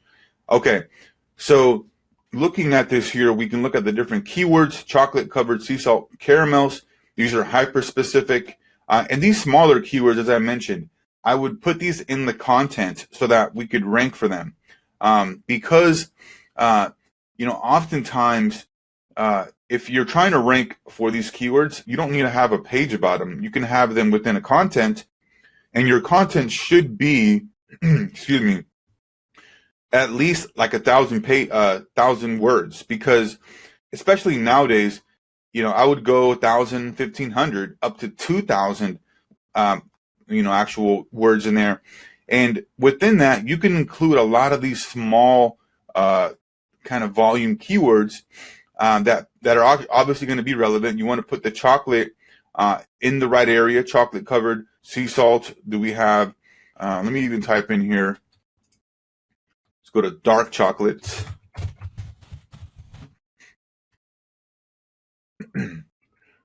Okay, so I would have like so this one here, if I had the dark chocolate, let me go back and I want to show you. So we got here the chocolate, and then we have over here dark chocolate. Within this content piece here, I would have maybe one of the headings, H1 or H2 or H3, whatever. I would put the best dark chocolate. I would have those keywords in there. Like, what is the best type of dark chocolate, right? Have that question and have a piece of content under there talking about the different types of dark chocolate. And you can talk about organic dark chocolate within the content, healthy dark chocolate within there. So again, you're looking for keywords that will allow you to put different different keywords within the actual content so you can rank for them as well, but that are typically going to be lower volume. This one here, obviously this one's a little bit more higher. That's why I would put it as a heading tag. But as we get kind of lower volume here and more specific, the volume goes down. So let me see if I can, looks like we can't. I want to see if I can filter this by volume. Okay, so we can't. So let's go down in here. Let's look at some of these longer keywords. 70% chocolate, that's very specific. So somebody here is looking for organic dark chocolate bars, right? That could be in the content as well. Have a little snippet of that. Good quality dark chocolate. This can be literally within like a paragraph. So the whole thing here is to really give you an idea of how to go about the keyword research process. You have to have kind of an idea as far as what you're trying to accomplish. As I went through here, as far as the different topics here within like a candy store, it's really important that you have an understanding of what it is that you want to do. Because if I wanted to, let me even go into here to the peanut butter. See what we can pull in for this. Okay, so as I mentioned, peanut butter is a top level up here, okay, up here. And then over here, we're going to have like natural peanut butter. And then down here, we're going to have what are the benefits of peanut butter or natural peanut butter. And that could link up to everything else. So let's go over here. Okay, so natural peanut butter, organic peanut butter. The best peanut butter can be a heading tag, H1 or H2, and we can have like a question, what is the best type of peanut butter? And then best natural or natural peanut butter. Let me even go here. Let's get a little bit more specific here. So let's go organic peanut butter. Okay, so now we have pure peanut butter, best organic peanut butter. Okay. Peanut Butter and Company. No, that's not it. Peanut butter without peanuts. What is this? That's really interesting there. So this one here, somebody's looking for the natural peanut butter ingredients because maybe they want to make it. No sodium peanut butter. So again, this is just giving you an idea here of how you would set up the website there, the structure based on the keyword types that you're actually looking for there. So let me see if we can actually find now a website that has good kind of user experience here, and it's laid out pretty well. Let's go to this one here, Candy Warehouse. Let's see their menu here. Okay, so this one actually isn't too bad. So they have Candy Warehouse, and they have types of candy, and this is actually not bad. This is the top level kind of silo page here. And then if we go into the jelly beans, so as you can see, everything, when we're going to the different products here, everything is getting more down within the funnel, I guess we can even call it, within the search query, because the first page was the types of candy. Within here, we're going to have all different types of candy. And then now, since we clicked on jelly beans, this page over here can be specific type of jelly beans. So as we're going down in the search, our search queries are getting more specific regarding this term here. So I'm sure this one's going to be right here, sour jelly beans. Oh no, okay, so this one, yeah, actually these guys, what they're doing is actually another strategy, which is really good as well. So they're trying to rank for this one here specifically. Okay, so they know that somebody is searching for this keyword, and let me see if we can pull that up here. I want to remove the, let me put this here.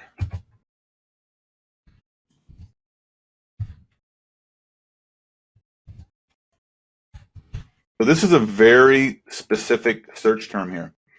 And so it sounds like somebody, these guys have a really good understanding of what people are looking for.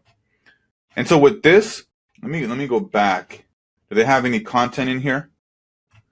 Let me see if these guys are even ranking for anything. Let me go to SEMrush.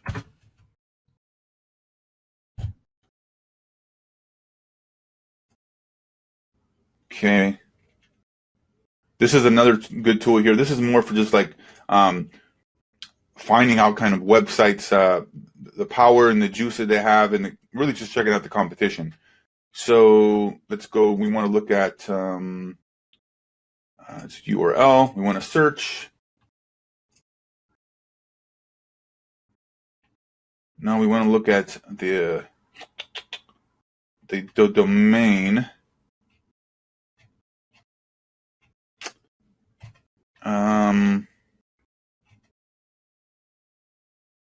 Well, we're not able to pull that up here. Let me see what they got here. But this is another tool here that you can use just for like really competition research and looking at what your competitors are doing and how much they're spending on advertising.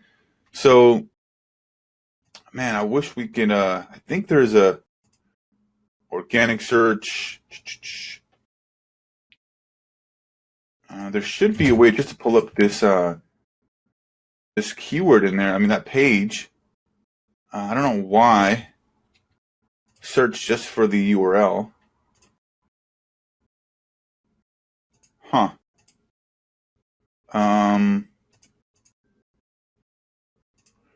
Yeah, so for some reason it's not trying to pull up this page here, which it should be able to. Okay, so it's not.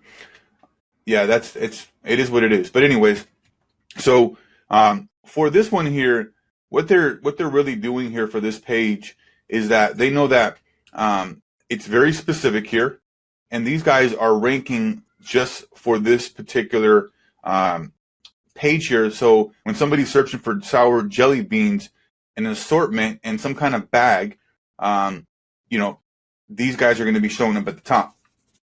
So really, this is how you want to set up sites. You want to make sure when you're doing your keyword research that you understand what the top level silo categories are, and then everything under that is making sure that it's set up properly. Let me try to find some other sites in here that are actually a lot more SEO optimized. Let's see here. So these guys have sweets. Let's see how they have this set up here. So they have sweets, and then they have, let's see, they got chocolate. And then they have, let's see here. Now let's go to dark chocolate. Okay, so this is more of a store here. It doesn't really lay out the URL structure very well. Yeah, so for these guys, if they're wanting to rank for chocolate, then they would send all of the links to this page here and power up this page.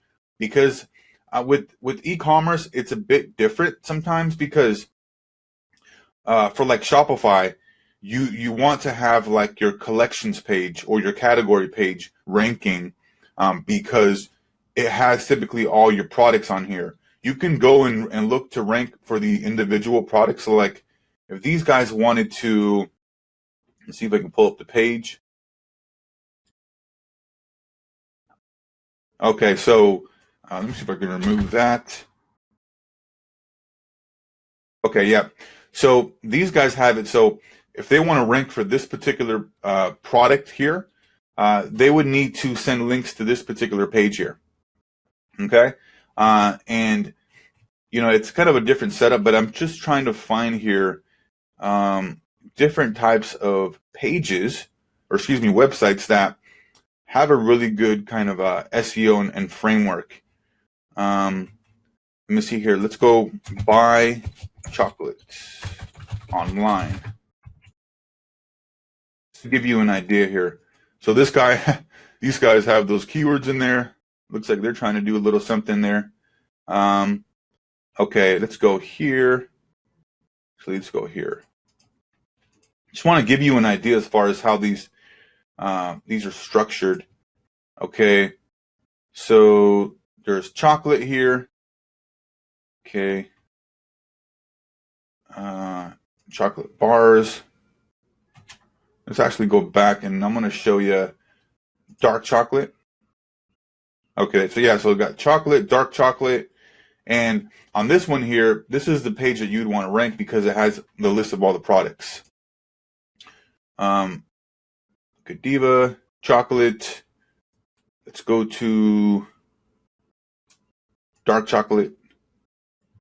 And then for here, yep, so each product page is going to have its own URL structure. So yeah, that's it for this video here. It's really just more of giving you an idea of how to do keyword research so that you are laying out the website properly, and you have your top level category up here.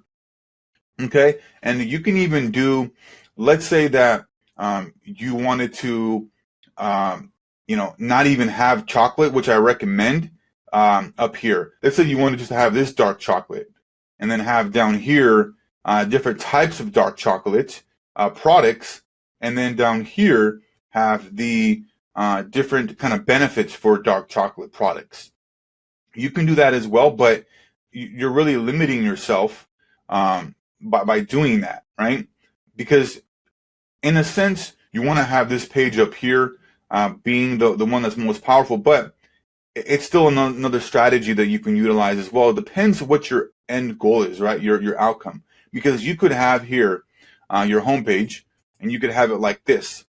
So it would be dark. So this is your website. Then you have dark chocolate, and then here you have white chocolate, and all of this would need to be, all the site would be about chocolate. And that's really the only reason in the way that I would recommend you do that is if your entire store is about chocolate, you would want to then do dark chocolate, white chocolate, right? But if your site is about like candy and it has more products in there other than chocolate, then that's where I recommend chocolate, peanut butter, candy, right? And having the top level up here and everything else down here getting specific. And then down here, you can have like supporting pages that talk to people and let people know like the benefits of the products or whatever, or any kind of informational type of content. So that's it here for this video. If I were to want to rank for, let's go back over here. Let's go Seattle Roofing. And I wanted to rank for number one here, okay, at the very top. Where it's this guy. Well, I think these guys are a national company here. I think these guys are a national company here. Hold on a second here. I think these guys, are they showing up twice?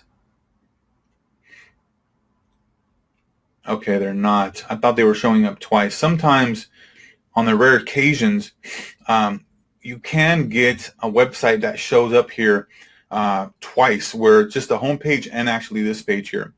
So let's show this here. Let's go here. Okay, and let me see this page. Or actually, let me see if this one here is actually in this. Okay, so yeah, these are national. Thank you for choosing Guardian. Okay. So, okay, so these guys are actually in Auburn. Okay, so they're in the local area here. So let's go to click. Let's go there. And let's see what keywords these guys are ranking for.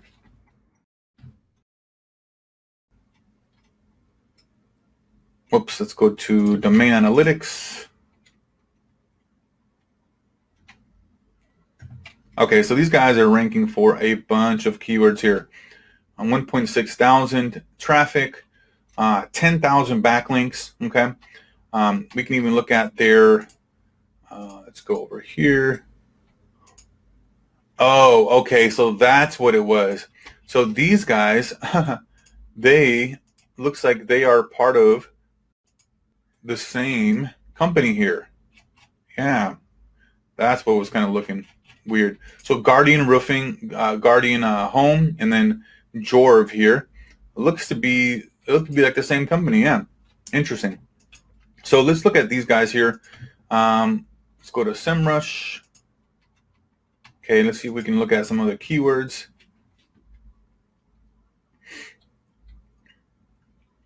Okay, so we can see that they're ranking for roof repair, Seattle, roofing Seattle, Tacoma roofing, which is a nearby area, pest control. Okay, yeah, so I mean, really just looking at these keywords here, getting ideas. Let me even go back over here. Seattle roofing. This is what is going to allow us to really dig deeper into the keywords that these guys are ranking for and how they have their page set up here. So in this home page here, let's see if we can even go to that specific page. Okay, let's go down here and let's just pull up this specific page here. Okay, so copy. Let's go to. Oops, just go to URL, let's go here.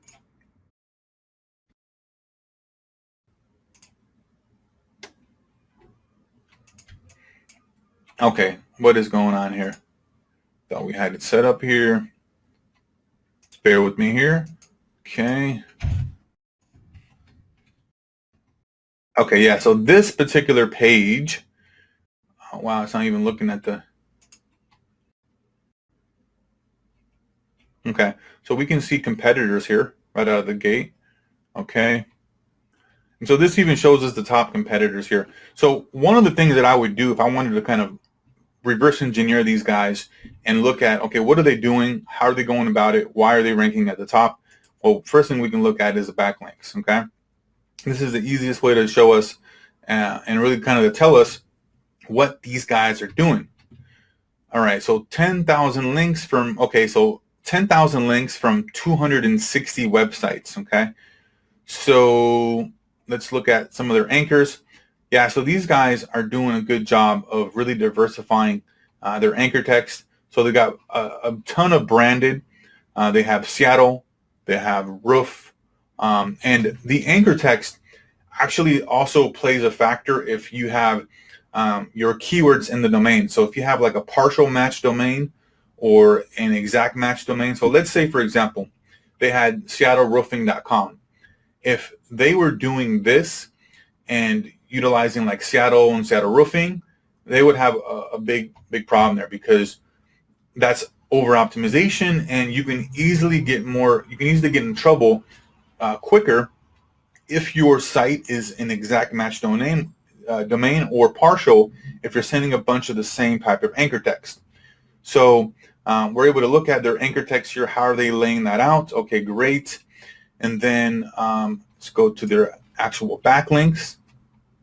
And so this is nice and simple for us to come in here. Whoops, looks like we're not able to do any more backlink searches. Let me see if I can log out of this here. I don't really use this tool too often, but it's definitely a good tool to use. Let me see here. Okay, so they're trying to kick me out. Give me a second here. I I want to log out, and let's see if I can log in with a different name here. Okay. All right, let's see if this works better here. So search, and let's go to backlinks. Okay, backlinks. Okay, there we go. All right, so we can see here now the different pages that they have, the different links that are coming back to their site from different pages here. So a lot of their links, it looks like, are coming from internal. Guardian Home, yeah, a lot of these are coming in from internal. Let's even see referring domains. This is perfect because this is essentially all of the website domains that are coming back. Okay, so Guide Adventure Pro, and we can even see if these guys have a private blog network set up. A lot of these people do, because what ends up happening is these sites look very generic. Yeah, this this looks like an average kind of, it's not even secure. Yeah, I mean, this is really a generic site here, and you can tell, I mean, it's a simple site that is really just there to pass juice and power. That's a PBN there. Let's see if we can even find some other ones here. Format speculation, roofrepair.loan. Huh, that's seems like a credible site. Okay, this one's down. That's interesting. Your Guardian Roof. Okay, that one seems to be. Let's see if we can find this one here.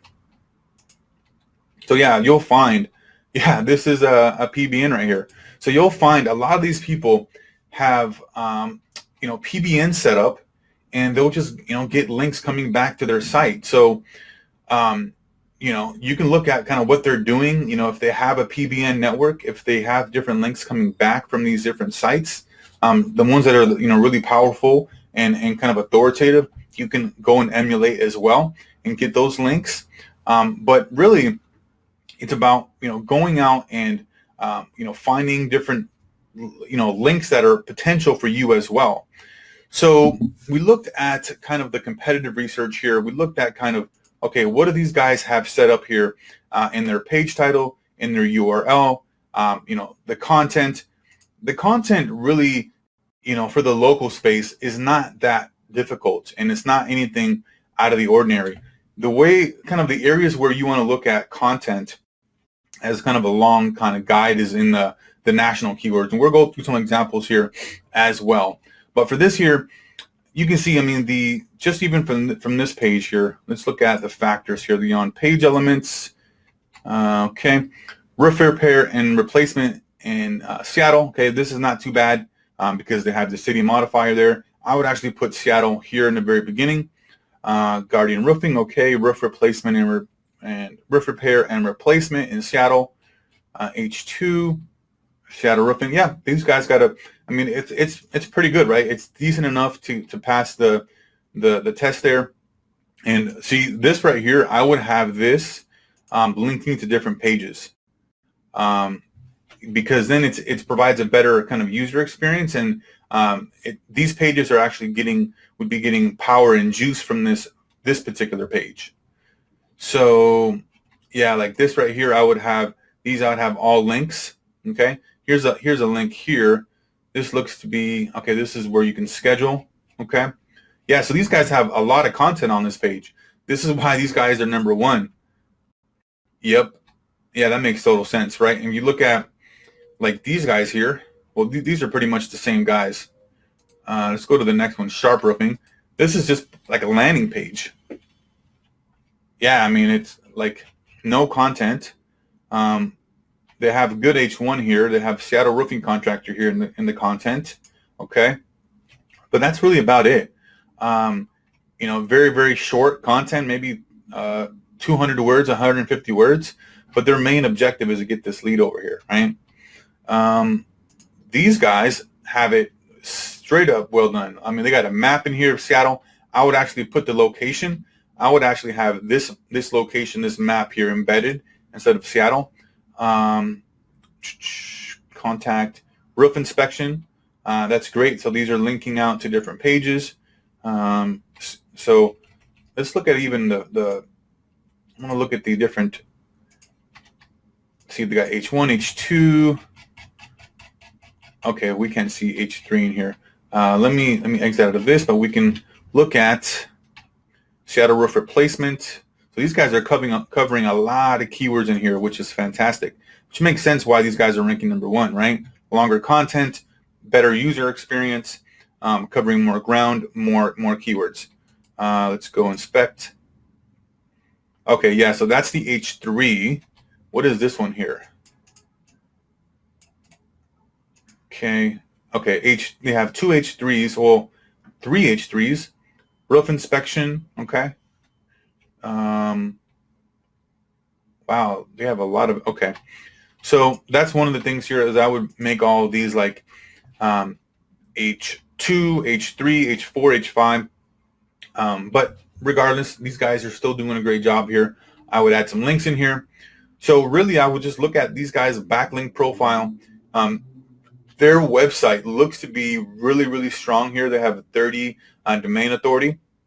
And another way to really kind of look at the backlinks and kind of the power and juice for these guys is going through Moz here.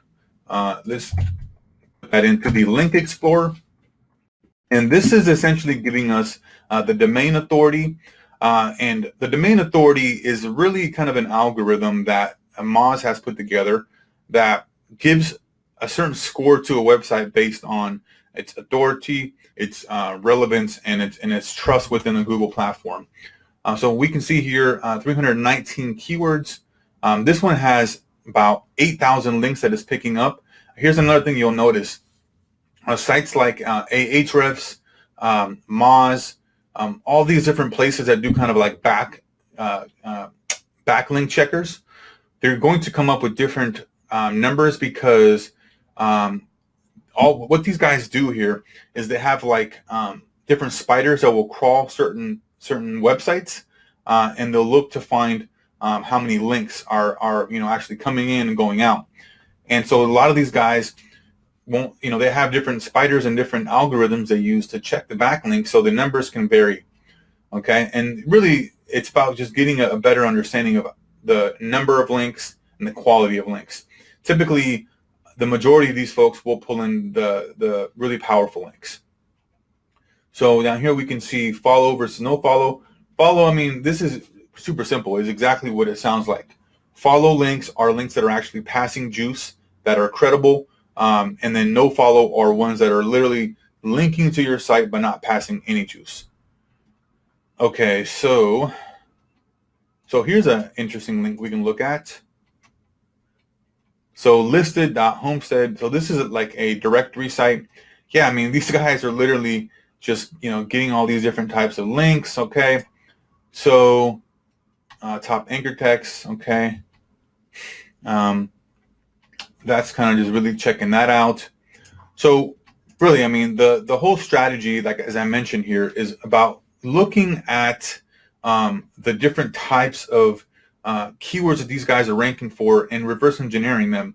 I like how they have the layout here. So they have this properly optimized here and set up with the site structure. So Guardian Home roof replacement. I mean, this is perfect, right? And let's see if they even have. This is money right here. Okay, so roof replacement. Okay, but then they're linking to roof repair. And then they're getting even more specific with the subpages, wind damage repair. Okay, great. Yeah, these guys have a really well optimized and really good site structure here. Roof inspection. Okay. Yeah, I mean, this is there's no wonder why these guys are number one on for Seattle roofing and a lot of these different terms here. So this would be a perfect site that I would literally reverse engineer completely and look at how they have their site structure, okay, how they have their interlinking going on. Another tool to really use, and I don't want to make this really technical. Another tool to kind of really look at the website structure of a website there is I think it's called Frog. Let me even look at let's go here. Thing that's called the Frogger SEO. Screaming Frog. There you go. I have this tool. I don't really use it that much because it can get quite technical, but literally what it does is you can find broken links. You can find different errors, and it's really a good tool to kind of do a website audit. But it helps you find a lot of the different pages, and literally you can literally copy an exact website architecture structure. So if you wanted to put this entire site through Screaming Frog, okay, and it'll pull up all of the pages, it'll pull up all the inner links, and so then you would have a skeleton, a framework, a structure that you can just go out and get content for now and be able to literally just rank and push links to and be able to, take these guys up. Let's say you were in a different area. Well, this is even still a good site to utilize and just use the keywords, the keyword modifier location as your own. Let's say you were in, California, and you're in San Diego.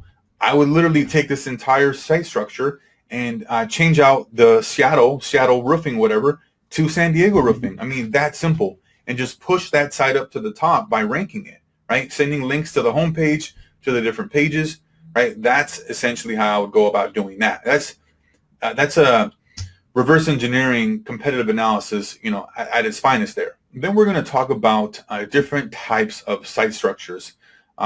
We can look at here that really it's going to vary depending on what kind of site that you are going to set up. If you are a local business, if you are an e-commerce store, or any kind of national type of keyword search query that you're going to be going after, this is kind of the overarching kind of strategy that you can utilize to set up the proper structure for your site. So I want to kind of give you an idea here. So the site structure, if we look at this at the very top, okay, this is what your website is about, right? Your actual domain, okay? Actually dog food. And so let's say that you want to rank for other particular, dog related stuff, and you want to have like an e-commerce store. Like this is perfect for like an e-commerce store, okay? These guys are selling dog stuff. And so really, particularly this one's selling dog food, okay? So they would set up a page that is about small dogs, okay? Then we'd have medium dogs and then large dogs. And under these, right, they have all of the different types of dogs that are small, okay, and the different types of food, right? So this one here, I think, honestly, I don't really know too much about the different types of dogs, but down here would be, different types of medium-sized dogs, okay, and there are different types of food. Same thing up here with the large dog. I know like Great Dane, right? A Great Dane could be down here for like different dogs. I think this is also like German Shepherd. We can also put maybe like a pit bull in here, right? And under here, right, would have all the proper type of food for those types of dogs, okay? And so up here, this is kind of more of a affiliate site that is kind of like a review site that is able to give people reviews on different products, and it's really centered around home theater systems. So they would have different kind of category, kind of silo pages up here, and they would have the best high definition TVs. And under this, they would put all the different brands, okay, that are associated with the best high-definition TVs. Same thing over here, the best sound systems, okay? They'd have the different types of sound systems, the different brands. And then down here are the supporting articles. So I would have supporting articles in here that are really kind of, supporting this content up here, but is linking. These pages are linking up to here, and this is linking up to here, and this is linking up to here. So by doing these kind of sites and you're all kind of interlinking each other, this is kind of the framework here. It's called a silo. When you're doing this and you're interlinking all these similar pages to each other here, you're getting so much power and juice spread out through your website, which is increasing your power, your authority, your credibility, and it's a really good SEO factor there. Now let's look at actually doing on-page optimization. This is essentially kind of the beginning stage of any website, is making sure that the page is properly optimized, right? The on-site is good. And I got a website here that I'm using for example purposes. And I want to show you essentially how we would set up this entire website here. Let's say we were doing, we were trying to rank for like Seattle roofing, okay? So this is how I would set this up here. So let's go to settings. This is what this is called. This is 10 extra clients. It's just a sample site here I'm using. I would put Seattle roofing, okay, contractor. And then I would put like, let's say, like this, number one roofing company in the States. Put in Washington. There we go. And then I could put like the brand name over here. 10X Roofing. Let's go with 10X Roofing, right? There you go. So that's how I would set that up. And then here I would put your number one choice for roofing services in the surrounding Seattle area. Okay, we're good there. Let's go save. Okay, now we've changed this. Let's go to the home page, which I think it has a bunch of stuff on here. Okay, so we can look at, what is the page title? Seattle Roofing Company. Good. Okay, so that's the page title. Okay, we're good there. And then let's look at, let's say we were going to do a page now. So we have the home page is, let's say 10x your roofing or whatever, 10x roofing. Okay. Now, what you can do, and the way that these guys have done it in a very smart way, right? What they've done is they've ranked. Let's go back over here. They've ranked a page, a specific page, right? Not the home page, but a specific page on roofing. And I think honestly, this is going to be the best way to go about it, because when you're in a local space, and let's say that you want to go after like even different cities, let's say that, so there's a big, pretty decent sized city here that's kind of higher end. It's called Bellevue, and it's near Seattle. And I would want to, as a roofer, want to also rank in that city, because that's a really high end city. It's really affluent area, and good sized job. So I would also create a Bellevue roofing, and then Tacoma is also a pretty decent sized city. So I would have Tacoma roofing. That's how I would set it up. Hey guys, Juan here, and in this video, I'm going to go over on-page SEO tutorial. So I'm going to walk you step by step how to have the right kind of optimization for the SEO on your pages for any kind of post or any kind of pages that you have set up. For this one here, I'm going to set it up for a local business. For, let's say, it's going to be a dentist that wants to set up a page to promote dental implants. So I'm going to show you kind of how to set this up from A to Z here. So let's go first to go to pages here. Okay, and then we're going to add in page, and let's take a look at kind of some keywords here that people would be typing in for implants. So I'm in the Seattle area. Let's type in dental implants in Seattle. Okay, what are people typing in here? Dental implants. Let's go like this. Let's go implant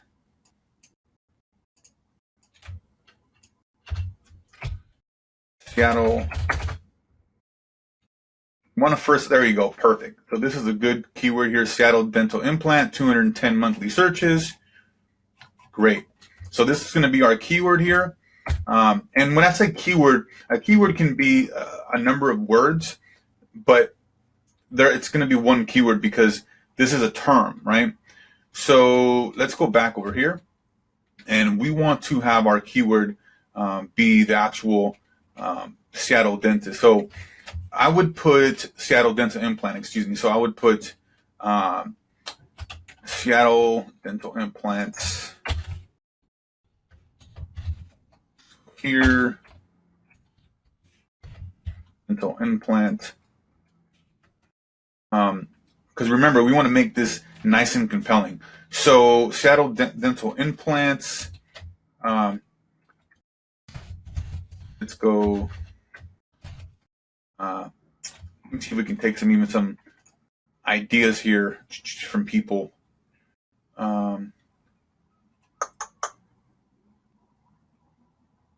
Oh, we can put here the most affordable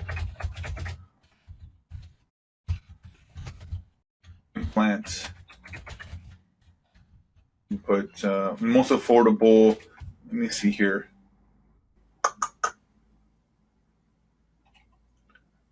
Most affordable, or we can even put. I just want to give you most affordable dental implants.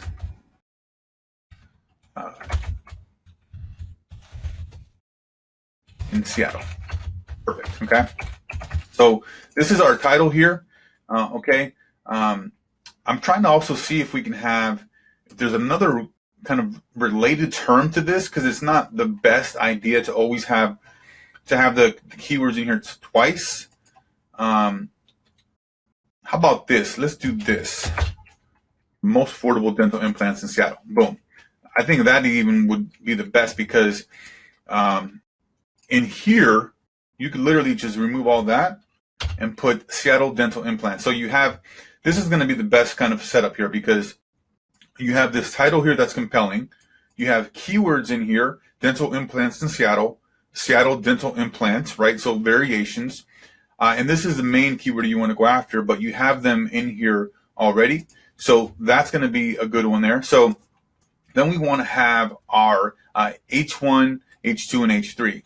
So I'm just going to kind of give you an example here of how we would set this up. So I'm going to look for some content here. So one of these guys has how much do implants cost? I'm sure these guys have. So let's say we wanted to create this here and add in, okay, how much do dental implants cost? Let's use H1 for this. Okay. So let's say this particular post here is going to be, it's a page. And actually pages tend to rank longer. So I would recommend, even if you're doing a post or a blog post or whatever, you use pages because they actually rank longer. But in this kind of scenario here, we're going to set up this post here as far as the blog content. And we're going to be educating folks, and then we're going to have a call to action. So how much do implants, how much are dental implants? And we're going to have some messaging here. Okay, let's go. Boom, let's copy this. Remember, I'm just giving you an example here. So paragraph, okay. Let's say we wanted to have an H2, our dental implants painful, right? So as far as the procedure, our dental implants, let me see here, a painful procedure. Okay, so in this case, we're making sure that we have the right title here with the right keywords, the right URL string, okay? And we're providing some value or some education for the user because they may be at a stage where they may be just researching. Because if they need like an emergency implant, they're going to be typing in different set of keywords, but we want to always, in any kind of sense, provide value to the end user, right? So this one here is going to be H2, and with this one I would go dental implants can cause implant procedure and have some pain, although it is only temporary. Okay, just whatever content I have here, and then we want to have another topic down here for H3. I would take this. Okay. Let's find another kind of subtopic here. I want to find some questions in here. How much are dental implants? Is it a painful procedure? You want to think about questions that people may have. Okay, here we go. How long does a dental implant procedure take? Okay, so this is another question. You want to have some content under here. The dental implants can take anywhere between 3 to 5 hours. Okay, so I would set that up like that. Boom. And then I would have at the very top up here, I would actually even have an image, and I got an image here specifically for this post. Let's just double click on that. Actually, I need to move this, insert into page. We're good. It's weird how that's small like that. Okay, so that's the image there, and then also we want to add some keywords in here. So in the alt text, right here, Seattle dental implants. Move this. Remember, we want to try to make this as SEO optimized as possible. Typically, what happens is people that are going to be searching in Seattle, we have the keywords. Google's going to pull it up, the listing for them based on where their location is. But another thing we can add is adding let's say we had this particular address here that we wanted to add to the actual post there. We want to add typically like a map embed, but if we don't have like an actual business or whatever location, we can just add Seattle. But getting more specific, we can just literally add in, let's see here. So let's go to the map, go to directions. No, it's directions here. I want to try to embed this map. So I don't know if it has. Okay, so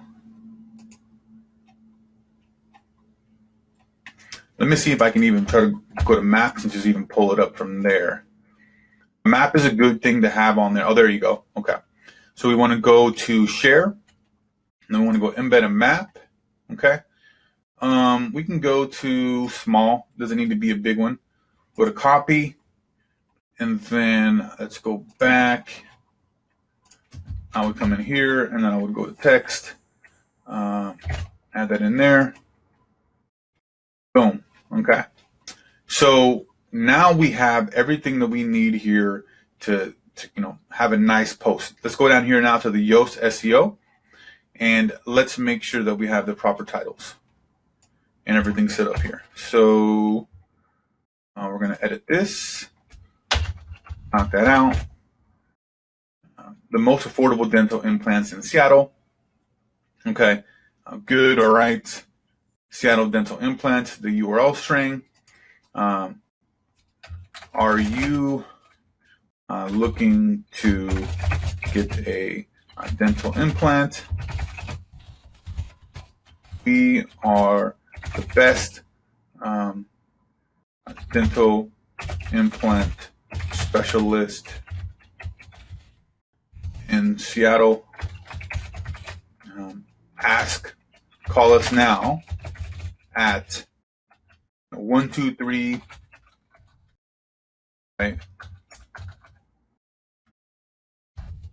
for our first time implant special pricing. Something like that. Beautiful, right?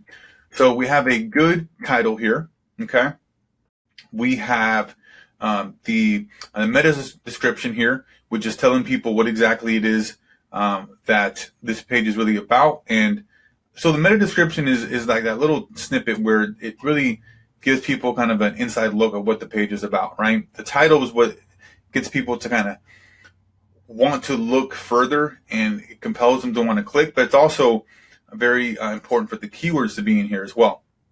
Now, whenever you're doing and you're looking for dental implants, as far as the keywords to rank for that, you want to make sure that you have dental implants in the first paragraph here. So how much are dental implants? So I would put dental implants cost can vary by dentist, from dentist to dentist, right? Something like that. Make sure that you have it in the very first paragraph. I would say typically within the first 3 sentences, because it's Google's coming in and landing on the page, right? And they don't have like physical people obviously coming on here. They have bots, and they come in here and they add. They come in here and they actually look at the website through bots, and they read like the H1, the content. They look for keywords, and they look to see, okay, what is this page about, right?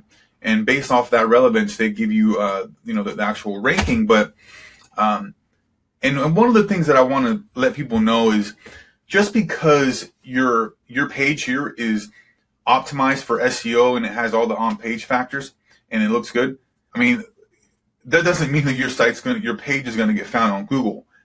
This is one part of the equation, right? The other part is the off-page, the backlinks, right? The social signals, all the different elements that really get your page to become popular.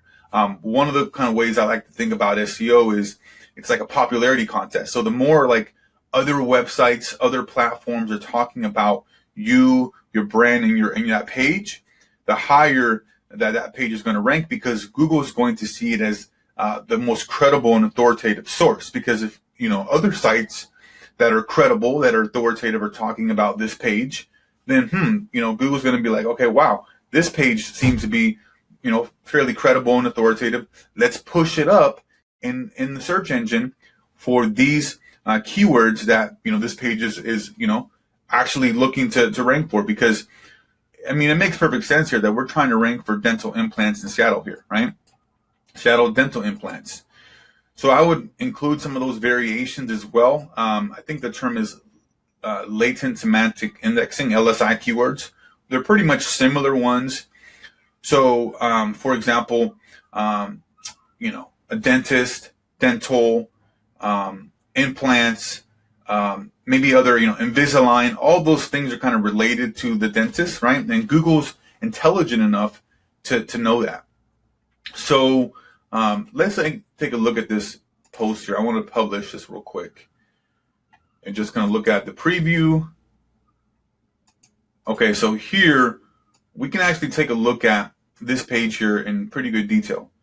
So we have the alt text Seattle dental implant. So this page, this image here has the keywords in there. Okay, and then we can look at this page here. Oh, excuse me, not this page, but this actual heading here. Let's go and let's look for this. Whoops. Go back. Let's go to inspect. So now we can make sure that we have the right H1. Go to H2. Scroll down here. Okay, so H1 right there, H2 right there, H3 right here, and that should be good. And then we have the map down here. So this is perfect. So this would be a good page here to have. That's weird. I don't know why that's double. That's a good setup here to have your for your SEO on page setup here. So making sure that you have the right title. Okay, look up here. Right, this is the URL, and it has Seattle dental implants, the right keywords. But making sure you have the right title, the right keywords in there, the right URL structure, H1, H2, H3, content under those, and then having a map embed of that city or even of that business, and that should be good enough for your on page. Remember, that's just the tip of the iceberg. In order for this page to rank on Google, you got to do the off-page stuff, which is the backlinks, right? And the different popularity things you can do, such as opening up different social platforms, social sites that all connect and link back to this page. So hopefully you're able to get some value from this on-page SEO tutorial. And so let's say we wanted to have a new page, and this is how we would set it up here. So we would do, let's go Seattle Roofing. And how do these guys set it up their page? Well, this is set up how we're going to do it. Seattle Roofing contractor, contractors, and I would put let's put number one roofing contractor in the, let's even put this in the Pacific Northwest. This is the area over here. Boom. Okay. So that's that. Now this, right, we just want to have Seattle Roofing because we want to be able to rank for other keywords as well under the Seattle Roofing umbrella. And to kind of give you an understanding of that, where's the keyword tool here? Okay, let's type in, well, let's go roofing Seattle Roofing.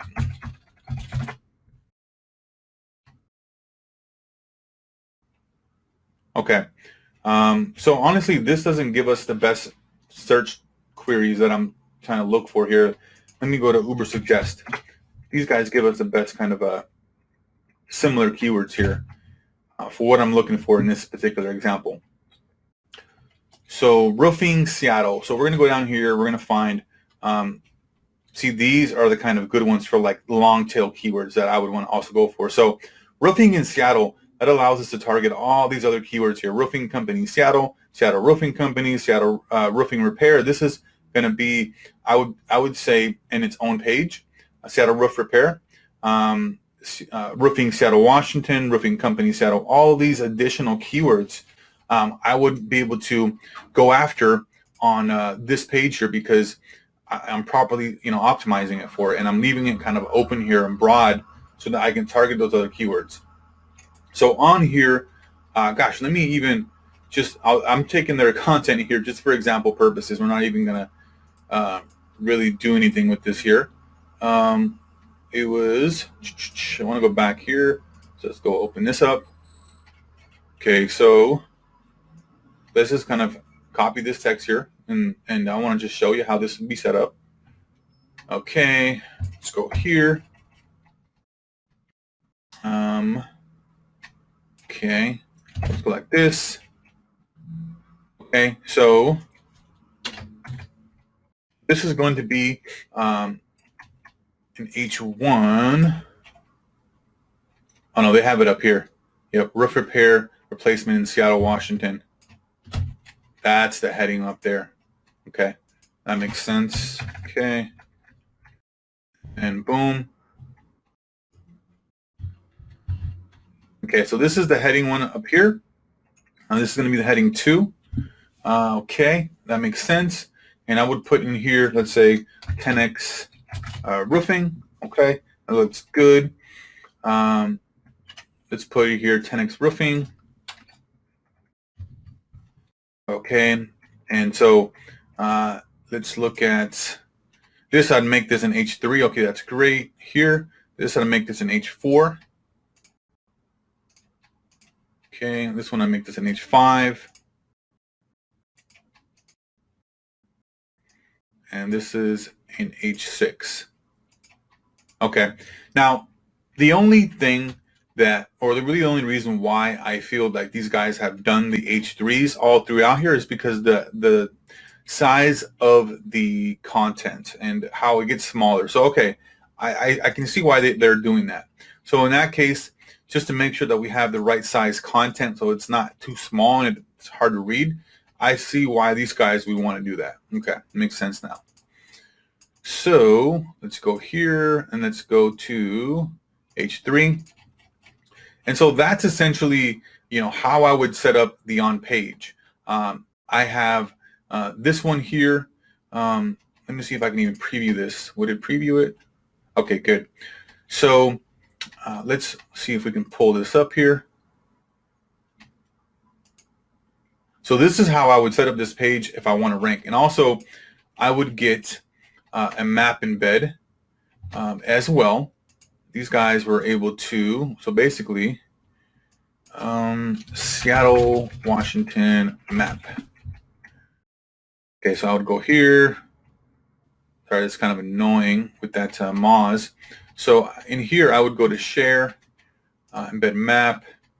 I'd go to small, which is fine. And then preferably you'd want to have your actually, your actual home address, or not home address, but your business address on there. Okay, so that's not the right page. Okay, so here we go. So H1, H2, all the different, content in here. Great. And then down here, I would have a piece of content, the map. Let's go in here. And the way I would do that is go right here and then go to, that just bothered me. Let's go to text. And we put that about right in here. Put that in there. It's an iframe. And that's the map. And so now let's look at, if we wanted to preview this, see how this would look. Okay, there we go. If you wanted to build this site out here, I would go to I Need Articles, and literally they have a rewriting service in here. Let's see here. Okay, so I'm not going to log in, but because I have a lot of content in there, but essentially they have an ability for you to come in there and take an article and give them an article and say, hey, I want you to rewrite this in your own unique way, but I wanted to cover these topics, and they'll essentially rewrite your content for you. So, I mean, that it's just a done-for-you process, right? You have a formula here. I'm giving you a formula of how to rank websites in the local space and the national space. In the national space, that's going to be different. I'm going to walk you through that here in a second. But so in here, making sure that you are interlinking to different pages, just like these guys are in here. They're just doing a fantastic job of doing this here. So they have roof repair, right? And they have a link to roof replacement, a link to roofing, right? And making sure that each page is interlinking with each other, that makes the most sense. So let's go back over here, right? When we're talking about the site structure, right? When we have like roofing right here, so 10x roofing, roof replacement, when we have roof repair, roof inspection, right? All of these, they're all interlinking with each other. And then this one's linking up here, this one's linking up. So it provides this this wheel of like power, this like this like wheel of just juice going all over the site. Okay, let's say that you have a e-commerce store, or you have a local business, whatever that may be, and you want to get some links coming in, okay? Because you've done your on-page, setup, right? I've walked you through how to do that. It's very simple. You have your keywords here, and a little bit of a kind of variation over here, and then you have your URL structure. The keywords is there, and then you have the proper on-page elements, H1, H2, keywords in there. You have your interlinking going on, and now you're ready for some links, okay? So one of the resources that I like to use, and one of these folks that I recommend, is I believe it's Web 2.0 Ranker, okay? This is a resource here. These guys, they provide a lot of great links, and essentially you can buy them individually or in batches. So they have a lot of different services in here that you can use as, like, if you're wanting to resell SEO as a service, these guys can do a white label setup for you. And also if you want to just, buy links from them, for your own sites as well. So they have guest posts, niche placements. These are going to be the most powerful here because these are the most niche relevant and authoritative. So for example, these guys here, they have a dog site, okay? They want to get links coming back to their site about dog stuff, right? Because that's pushing the authority and the trust and the relevancy up in Google's eyes, and it's going to help them rank at the top for their most, profitable keywords a lot quicker, right? A lot faster. So let's go to the prices here. They're not too expensive, and these authority niche placements are, gosh, they're really, really powerful. They are, what do you call them? Broken links for the most part. So what they'll do is, I don't even know if I can see where the pricing is. Placement info.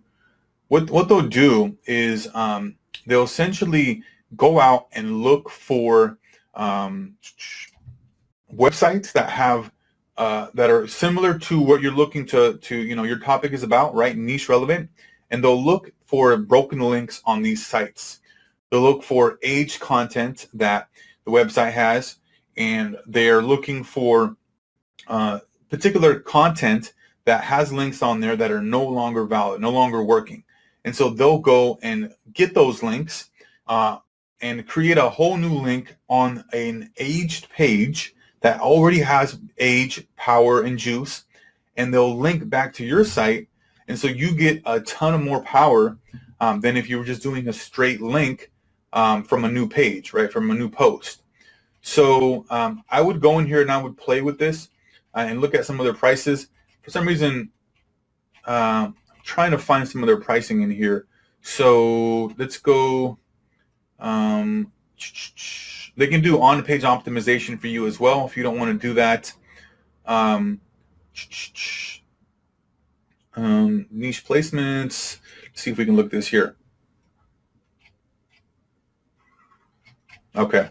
Yeah, so I would search through their site for different pricing points. Now, let's say we wanted to look at like an e-commerce kind of national site, okay?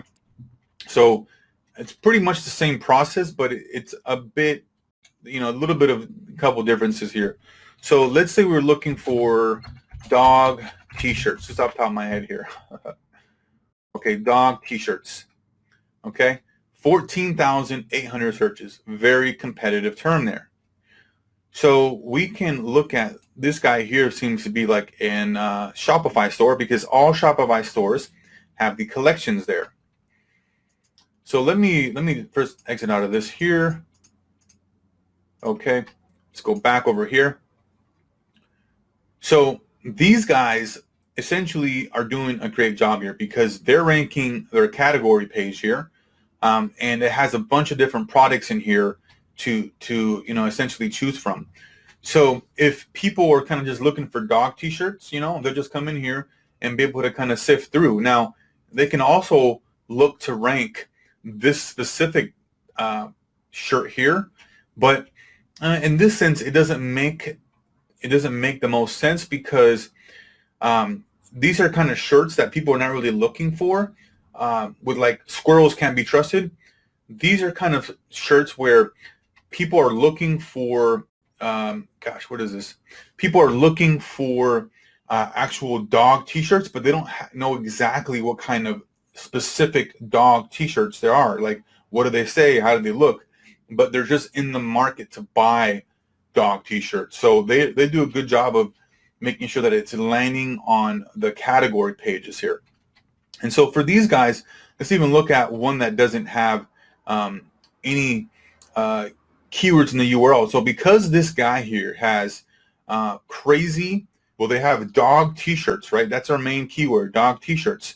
They don't need to put dog t-shirts in the URL over here because it's already here. And if they're putting it over here, it's you're leaving a window open for over optimization. Let's see. Okay, so this is a perfect example here. These guys know what's going on here. They have their brand, and then they have dog t-shirts, right? Same thing here with Etsy. Okay, let's look up here. Yep, so it's the same kind of process here. Let's look at how their on-page elements are. And so you'll notice that these sites are a lot more powerful. So this guy, let me even exit that, 58 domain authority versus if we go back to the, let's go Guardian. I think it was Guardian Home. This has a domain authority of 30. So basically that means, and that's really just telling you that, okay, the local SEO space for local businesses is fairly wide open. It's very low competition. You don't need a whole lot of power and juice to rank. When it comes to national keywords, e-commerce types of keywords that are really kind of national and also worldwide, those are going to be the most difficult because there's a lot more search volume, a lot more competition. So let's look at these guys here. What do they have as far as their on-page elements? Okay. So they have dog t-shirts. That's fantastic for their page title. Meta description, dog t-shirts, perfect edition. This is great because it has a call to action. It's giving some information to the user. Meta keywords are not really important. H1 dog t-shirts, got the keyword right there. Boom. This could also use a different keyword in their variation. Yeah, I mean, that I think is decent enough there.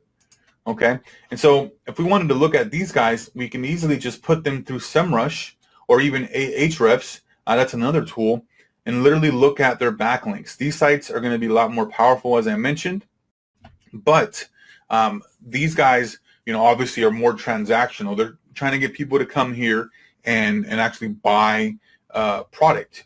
So let me say, hey guys, Juan here, and in this video, I'm going to go over how to rank your local SEO website #1 on Google. So I'm going to go over some tips, some tricks here, essentially a strategy that allows you to rank your website at the very top of the organic listings on Google. And a couple things here that I want to talk about is the local SEO space versus the paid ads. I know that a lot of people like to go and use paid ads, such as Facebook, especially now when it's very, very popular, and also with the Google ads. Now, those work extremely well. However, the problem with them is that you got to keep paying month after month to get actual leads coming in the door, right? And a lead is going to have a certain cost. It can cost you 10, 20, 30, 50, hundreds of dollars, depending on what your service is. So you got to keep paying for ads month after month. You have to spend a whole lot of money right up front to really do all the testing and gather all the data. Excuse me. And then you have to continue to split test. Let's say you have an ad that is running, that's working well, but let's say that for whatever reason it's not profitable anymore. You got to look and find potentially different angles, different hooks that you can get people to actually click on your ads with.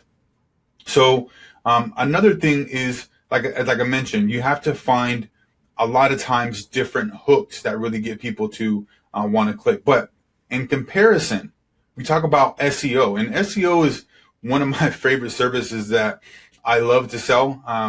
Back early when I first started with digital marketing a few years back, SEO was one of the first services that I was selling that I really learned at a technical level, because I don't know, for some reason I was just like really into SEO. It was super popular, right? None of the whole like Facebook ad stuff was kind of slowly progressing, but SEO was so great and still is, because when you're selling it to a business and you're a marketer, it's monthly reoccurring revenue, and plus you're helping this business out because the return on investment over, like, let's say a year is going to be a lot more for a business, a local business, than if they were running paid ads for an entire year, because typically it only takes about 4 to 6 months. I'd say about 6 months the minimum, really, for any local campaign to rank on Google on the first page. And then a lot of times your position there is solidified. Okay.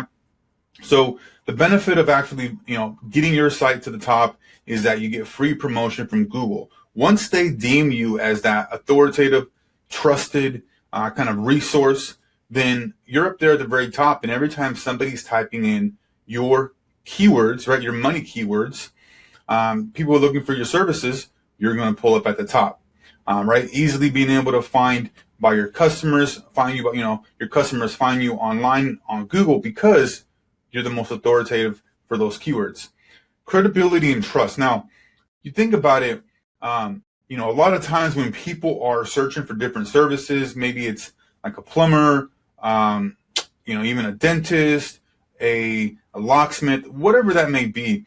Typically what they're going to do is they're going to go to Google, they're going to type in whatever service or whatever city, and they're going to call the first 2-3 people.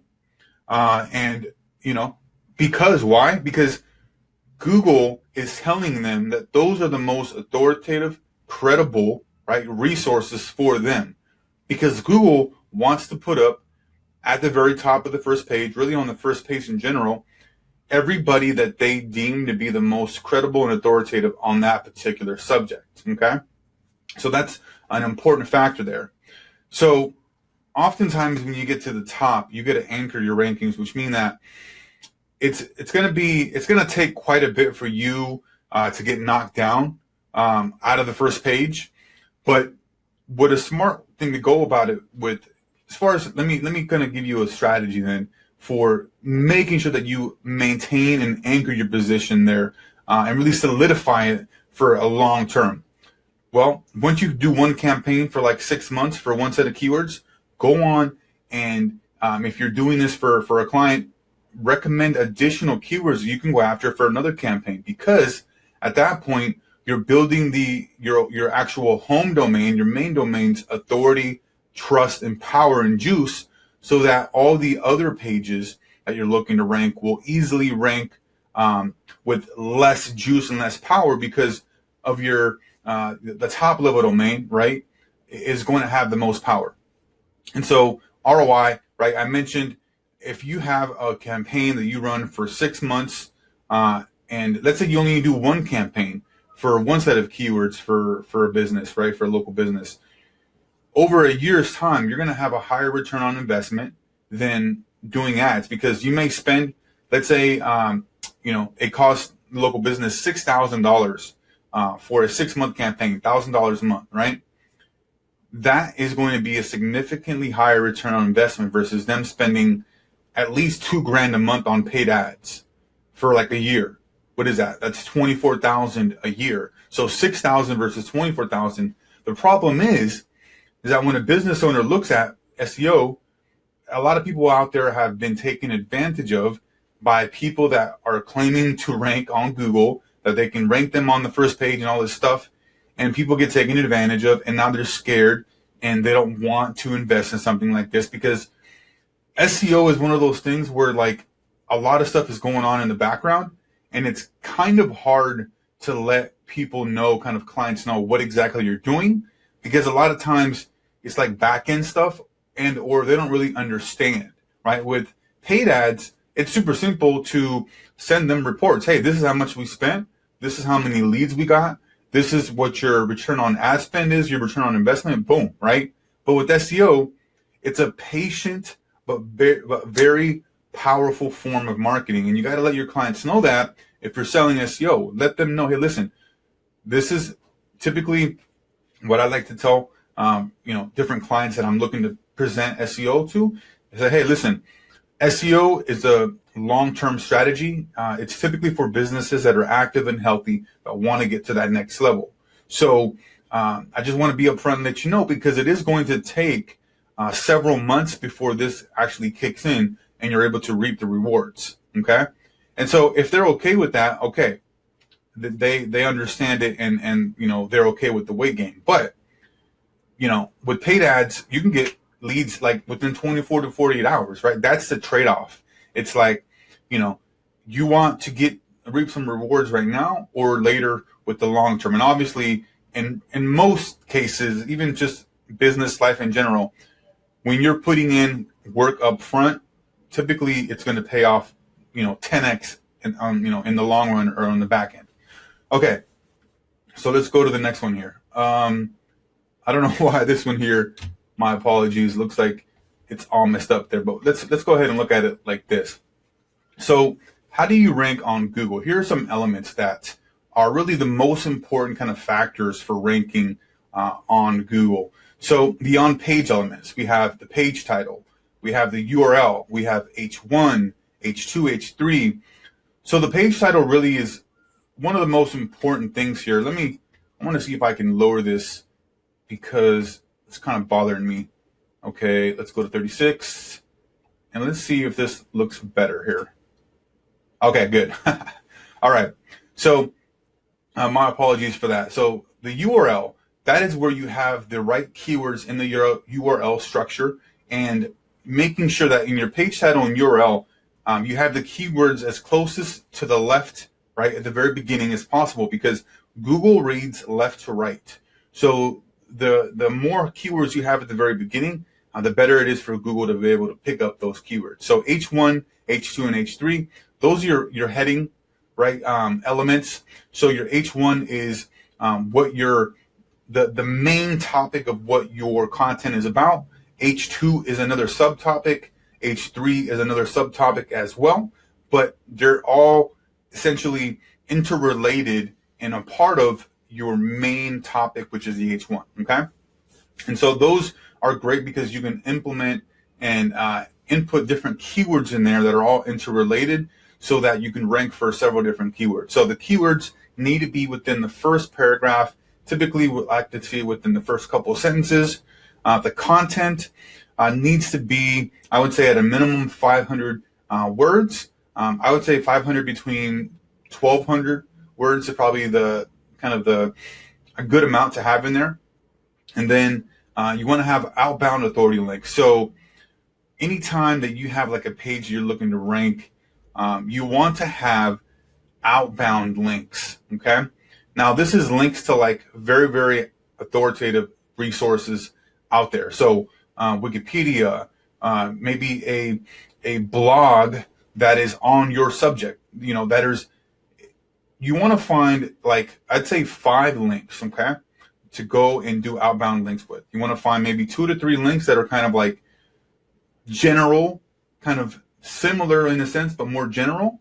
And then a couple links that are very niche relevant. They're not your competition, but they're just kind of resources that are niche relevant, okay? And then you want the internal links. This is huge here. Interlinking between different pages within your site automatically gives your site juice and power, and it helps just even right out of the gate with ranking on Google. So that's very important there. Now, image optimization. This is where you put in your keywords and the alt text tags there of your images, making sure that you're doing that on all the images that you're putting on all your pages. And then we have the off-page elements. So you can do everything right. You can do all the on-page elements right. Have, a nice looking site, nice page titles, nice keywords, all this stuff. But your site isn't ever going to show up anywhere. Why? Because you need credibility and authority and trust from Google, right? You need that from other sites. So the off-page elements are really what push your site up to the top, okay? So these are essentially backlinks, really, right? SEO is, I like to think about it as like a popularity contest. The more kind of niche, relevant, other relevant, popular sites, authoritative sites are talking about your website, right? The higher in the rankings Google's going to place you, because they're going to deem you as authoritative and credible as well. So these kind of links are like branding, social links, Facebook, Twitter, Google, all these, kind of social platforms. And those can also be like different types of kind of social links, such as like Gravatar, what is the other, Tumblr, all these kind of weird kind of social sites as well. Not necessarily weird, but they're not like your main social sites, such as like Facebook, Twitter, Google, right? Those are the kind of the main ones. And then you want to have natural links that are coming in from like maybe different resources out there, where you're going out and, let's say, maybe asking some people and doing some, link outreach. Hey, John Smith, I liked your article here. I wanted to see if you can place a link in your article for me. I actually wrote a good piece. Hey, if you can give me credit, I highly appreciate it. That's actually one of the great ways to get really, really powerful links, because what ends up happening is when that post, since let's say it's like 2 to 3 year old post, right? That page has a bunch of juice and power on it already.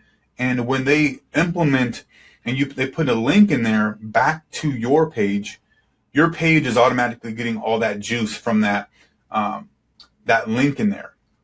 Another kind of strategy to go about getting links is like manual link, broken links.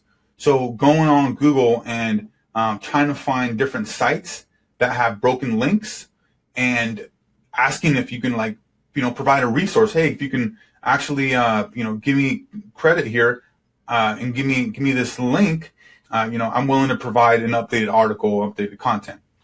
So there's manual ways to build links also by like going out and really just buying links. If you think about it, I'm going to provide some resources here as well. If you think about it, Google, I would say 80% or even 75-80% of Google really, as far as a ranking factor, is off-page ranking, right? Because you can have, like I mentioned, all of the on-page elements perfect, right? But if you have a site that maybe has less of an on-page score than you, but they have a bunch of links going to their site, they're more powerful and they're going to show up ahead of you, right? So I would say, also niche relevant links are really, really, really important. Really want to emphasize that. And then high authority links. So these are sites from like, there can be maybe like marketplaces, different sites that are not necessarily niche related, but have a huge amount of authority and trust. Okay, so what is kind of the way that we go about looking at a site and trying to figure out what can we do to actually get above them? So I'm going to take it here and I'm going to go to, let me look at something here. So I want to show you guys an example. So let's go to Google. Okay. Well, all right. So let's type in, let me type in here. Okay. Seattle locksmith. I'm going to show you how typically I would do some, I guess, SEO research and competitive research.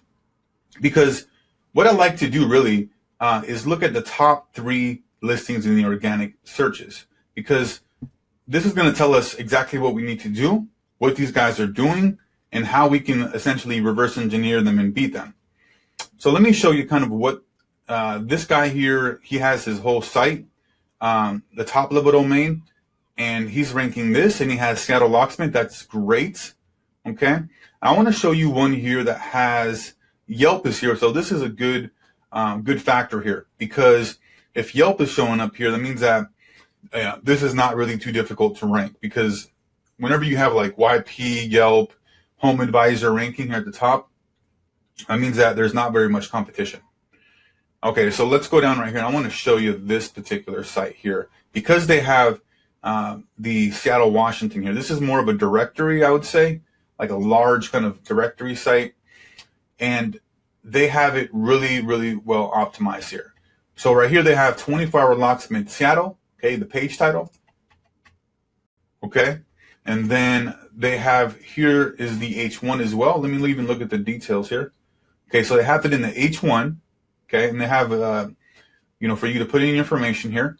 Let me even look at what else they have here. This has got to be H2 here. Okay, H2. They have, let me see if the image is has any keywords in there. Emergency, yep, emergency locksmith services, Seattle, Washington. Alt locksmith Seattle, yep. So these guys know exactly what they're doing here. They looks like they have a large kind of national based site. Okay. Automotive, commercial. Okay. But I just wanted to show you this particular site. This is not really somebody that we would really want to go after, because they're more of a national site. Let's go over and look at kind of a local site where we can really look at some good metrics here. Okay, so this one's Broadway Locksmith Inc. Let's see if we can pull in, and I like to actually use this tool a lot more. No thanks. Let me go here. Okay, great. So here we can look at right out of the gate the page title, meta description. Okay, great. H1. Yep. So this is a problem here, and this is why it's so easy competition here, because this guy, this company here who's ranking #1 doesn't even have an H1 here, an H2 really, and leaving. Let me go here. Alt text. Yeah, they have a little bit of them. So they don't even have an H1 or H2. Yeah, so now I can see why this is so easy here to get ahead of these guys. Okay, they have the video. Okay, great. So the main elements here you want to look at is the page title. Look at here, Seattle Locksmith. They're doing that very well. The URL, right? This is a branded one here. And then the H1 and H2. And this one here, they don't even have that because it's just, I don't even know what's going on here. Maybe the SEO guy doesn't really know what they're doing, but they're able to rank for very, very non-competitive keywords. This is some interlinking going on here. This is really important. This is great. Okay. Fantastic. Yep. You want to have a lot of interlinkings here because it automatically gives your website power and juice from the interlinks. So here is the social. Do they have the actual links? Okay, they do. Yep. All right. So I mean, that's really how I would look at a site, and then I would also put in like the site into like let's say like SEMrush. Let's go to SEMrush. This is a good tool here to use to like look up backlinks, keywords, kind of currently where this site is at. So let's go. I want to show you. All right, let's get this guy, Seattle Locksmith. This guy, let's put him in here. We can see what he's currently ranking for. Okay. Oh wow, he's getting a lot of traffic here. Wow. Okay. Let's go to 6 months. Let's go to a year. Okay, so these guys just recently started doing like an SEO campaign here, it sounds like, or excuse me, looks like. Okay, so basically these guys are ranking #1 for Locksmith Seattle, right? I mean, they're just killing it. Let's look at even some of their backlinks here. They're ranking for 234 keywords. Cost per click, wow, some of these are pretty expensive, 25, 10. Yeah, so I mean, this guy must have some good backlinks going on here. Let's see if we can look at the backlinks. Where's that at? There we go. So let's see if we can pull in some links here. Okay, so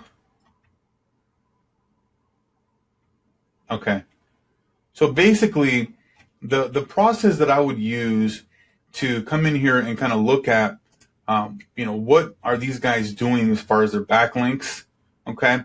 And I'm trying to find this part in here. It looks like SEMrush has updated this tool here, and it's not really easy to look at. There we go. Backlinks.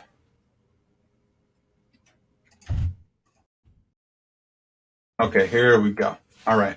So we can see 574 total backlinks, 72 referring domains. What this means is that they have 574 backlinks from 72 websites.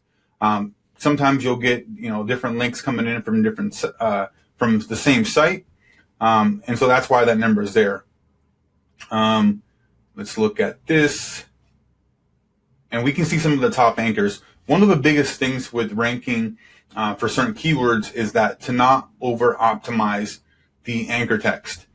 So, for example, if these guys were sending like a ton of links back to this page here and a ton of links coming to here, and it was saying Seattle Locksmith, Seattle Locksmith, Locksmith in Seattle, Seattle Locksmith, all of those kind of similar keywords, Google would pick that up and they'd be like, hey, there's a red flag here, something's going on, someone's trying to game the system. So you have to make sure that your anchor text is kind of varied and it's natural looking, right? A lot of branding, a lot of kind of, click here, go here, visit my website, or even just a URL. But because this one has locksmith in it, I would be kind of wary of that because your keyword's already in there. So I would just make it very natural looking. Throw in some money keyword anchor text in there every so often, but don't overdo it because Google's going to look at that and be like, hey, what's going on here? There's somebody trying to game the system. They've really cracked down on that quite a bit. So no follow and follow. This is where obviously it's literally that simple. It's 82% of the links are following, which means it's passing juice, and then 18% is no follow, which means it's a link, but it's not passing any kind of power or juice. And it shows you here where all the different links are coming from around the world. Here's the top anchor text. So locksmith, Broadway. So this is pretty good here. Yeah.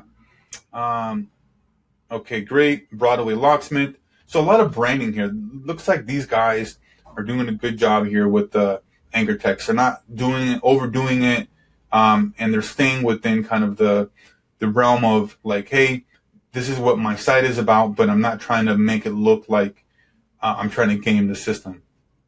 Okay, great. So really, it's just a matter of looking at the competition here, and I would go through all 3 different top sites that are on Google for Seattle locksmith, and I would like this one here. This one here is a exact match domain. This makes sense. So which means that Seattle locksmith, it's exact keyword, right? Seattle locksmith. Oh, this one's Seattle locksmith security. So this is a partial match domain, which means just partially there. So I would look up this guy, and this guy here, and really look to reverse engineer what they're doing. Where are these links coming from? What's the actual? Let me even go look over here.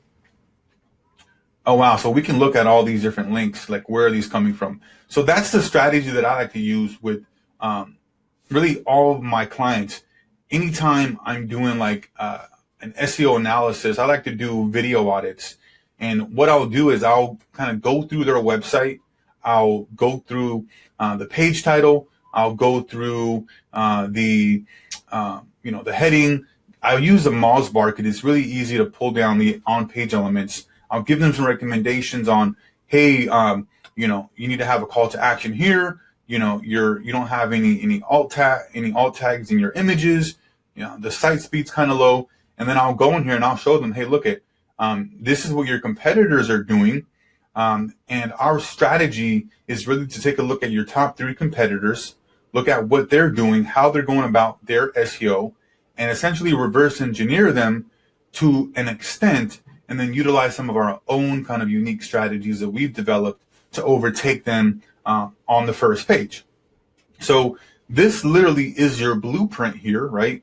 To rank on the first page for Seattle locksmith, because your competition is like an open book, right? They're telling you exactly what they're doing, where they're getting their links, how they're optimizing their pages. And so you just got to come in here and emulate it to an extent and add some of your own twist to it, right? Add more juice, more power. So let's go back over here. Okay. We looked at the top 3 ranking spots for the keyword, kind of the strategy for that, to also look at their on-page and off-page elements. Is there any marketplaces ranking there? Yelp was there, so that's a good sign. And then we look at the backlink profile as we went through there through SEMrush to look at what they're doing. A lot of times we can even find some sites that, we can actually go in there and also look to get links from as well. So essentially, we're reversing our top 3 competitors at the very top, and then putting together a strategy, a plan, action plan, right? Plan of attack to overcome them. And typically, it takes 6 months is what I like to tell people, because the whole goal there is to under promise and over deliver. If you get them to the top in 4 months, because it depends where that prospect or where that site is at, like how much natural juice and power it has. If you're starting out with a brand new website, then I would say easily 6 months, if not maybe a couple more, because brand new sites have like I think 45-day kind of window where it's like it's called, I think it's the Google Sandbox, where it's very difficult to really get any traction, any kind of growth in your rankings, because Google's really keeping a tight, grip on you and making sure that you're not trying to game the system. But out of that kind of like 45-day probationary period, then you're able to kind of do what you need to do there to get to the top. Okay, so this is essentially kind of my process here, and I'm going to give you some resources here as well of how I like to go about my kind of month one strategy. So I'll do the directory listings. I'll do Google business listing. If they don't have a Google My Business, set that up. That's really important there. Google Analytics setup. I set up the Search Console. I do broken link audits, 301 page redirects, XML sitemap setup, making sure that, I got these over here as well. So the page titles, meta description, those are over here. Looks like I repeated those, but what you really want to look at is a 404 NAP name, address, phone number, and then fetch or render, and then schema. This is big here. So schema is a structured data that it essentially, you place a piece of code on your website. Kind of think about it as like the Facebook pixel, but it's a set of code that tells Google, it's really intelligent, and it tells Google without really having to do a lot of crawling on your site, what exactly your site is about, what it does, how it helps people, and just really gives it the intelligent data. I really, really highly recommend this for really any site, but especially for the local space. All right, so the on-page elements. This is what we're doing: page title, meta description, URL, H1, H2, H3. And then your content got to be at least 500 words. And then you're doing outbound authority links to other resources out there that are either niche relevant or kind of generally related to the topic. Google Map embeds. I like to do those, a bunch of those, and especially on the pages and even on different resources as well, because it helps with the Google Map rankings in the snack pack or the top 3. And then I like to have a YouTube video in there as well on the embed, and then links to social media accounts on the website, and then interlinking, super huge. You want to, especially if you have a pretty decent sized site, if you're not interlinking between each other, you're missing out on a lot of juice and a lot of power. And then install Yoast WP plugin. This is for WordPress here. Highly recommend if you're going to be doing any kind of SEO that you use a WordPress site, because it's the easiest, I guess, from my experience, to work with, and it's actually the WordPress is the most widely used website platform, CMS, in the marketplace, really, and it's the most easiest in my experience. Okay, so month 2, this is where we do some more citations. Okay, and we start off with a press release. Press releases I like to do every 2 or 3 months. I'll give you some resources for those as well. Press releases are great because they're natural links, and they're to highly authoritative sites, like a lot of news publication sites, and you're getting, a lot of good PR and a lot of good links coming in, and they're natural links and highly authoritative links, because the sites they're news publication sites, and those are actually some of the most powerful kind of links, like the news publication editorials, because Google deems like the news publication editorials as the most kind of authoritative and trustworthy kind of sites out there. And so they give you a lot of juice and a lot of power. So social signals, this is as simple as like making a post on Facebook or LinkedIn, Twitter, and having your page on there as a link, right? That's literally a social signal. More backlinks. I'm going to provide just some sources for these guys as well.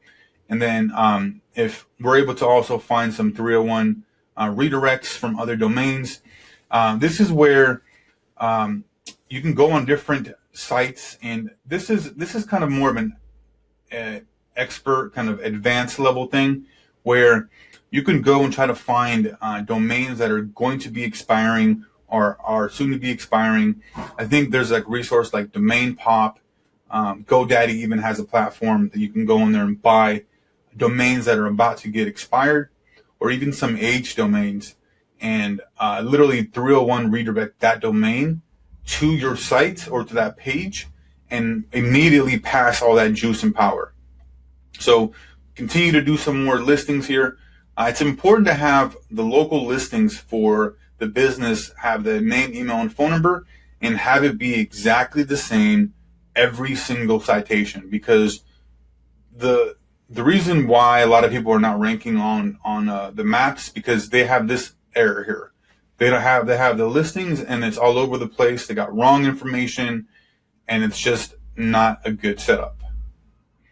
Oops. Okay. let me go back there. It looks like that was from another slide. So let me show you guys now some different resources here. So this is SEO Butler here. Okay.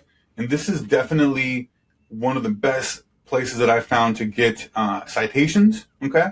So you can literally come in here and get different number of citations, and then you have different costs here. But this is really simple to come in here and add in and buy different citations. There's another source here, which is the Bright Local. This is a paid service as well, and you can come in here and build up your citations. It's really simple, really easy, but you gotta pay a little bit more than like these other folks. But it's a really good service here. You can see a lot of your competitors. One of the things here that these guys provide is you can see your competitors and look at what citations they have, and so that you can make sure that you have more citations than they do. So that's a great kind of benefit from working with those kind of folks. So here's another resource here, Web 2.0 Ranker. These guys are really good. I know the owner, Mark Lockenbach, I think it is, really active in his SEO group, and this guy provides great service. Bought a bunch of links from him as well. So these guys have a free citation checker. You can get that here, but also he has a lot of stuff in here that you can buy. So you can buy links in here. Let me look at. So you can buy a press release. Okay, if you want to do SEO on your own, you can buy a press release here. They have different options. Let me go down here. Yeah, so they have different press releases, and then if you want to buy, let's go to some links. There we go. Niche placement links. These are some of the most powerful ones here. Okay, so let's look at the pricing here. They have. Let me show you here.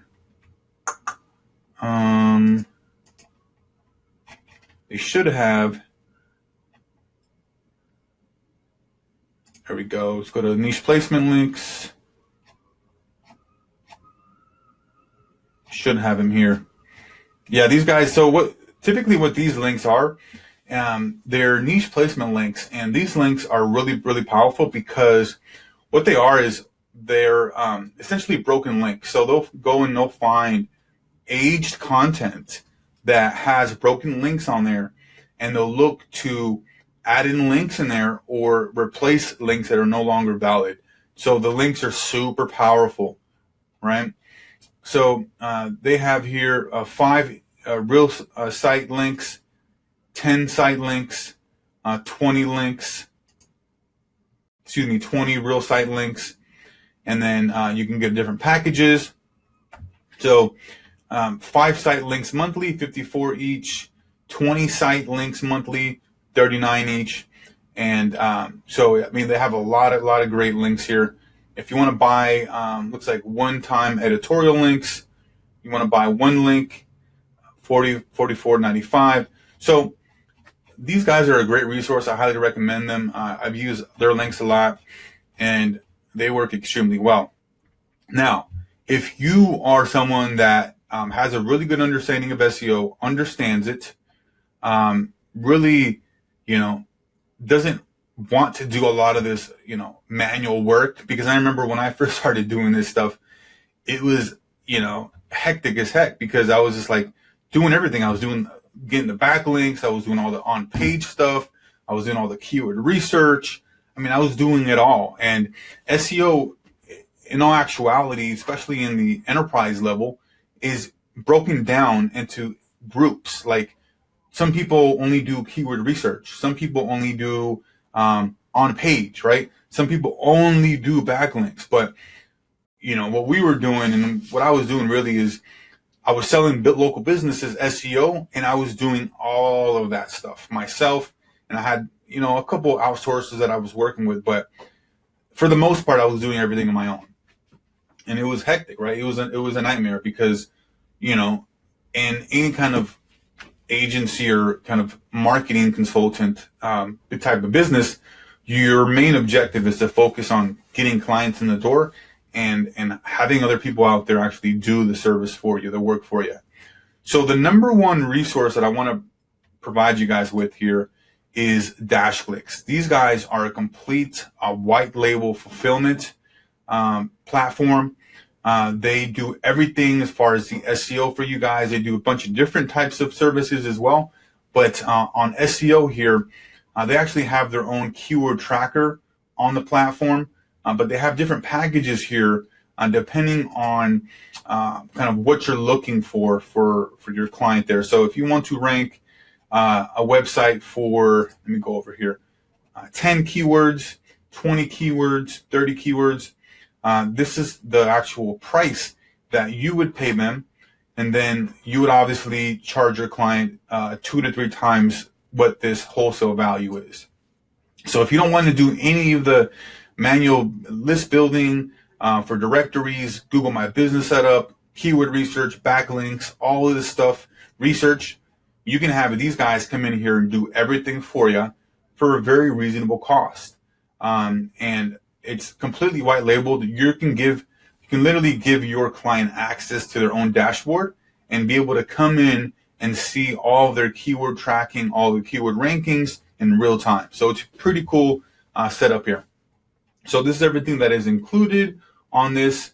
This guy Chad here, really good guy here. He actually owns this multi 7-figure internet marketing entrepreneur, and he's super easy to speak with. Really quick to respond to you. And even if you have some questions, feel free to reach out to them. And I'm going to leave a link in the description where you can sign up for a free account, completely free. And literally you have your own dashboard, your own ability to come in here and buy really any service to resell. Let's say you have a client and you're doing some SEO and you want to resell, you want to sell them a Facebook, you want to sell them a funnel, content marketing, whatever, right? You can do that as well. And these guys can do it all for you and be your white label partner. So that's really it for this video. How to rank in the number one spot, right? The number one position on Google for the local kind of SEO space really hasn't changed much in the last few years.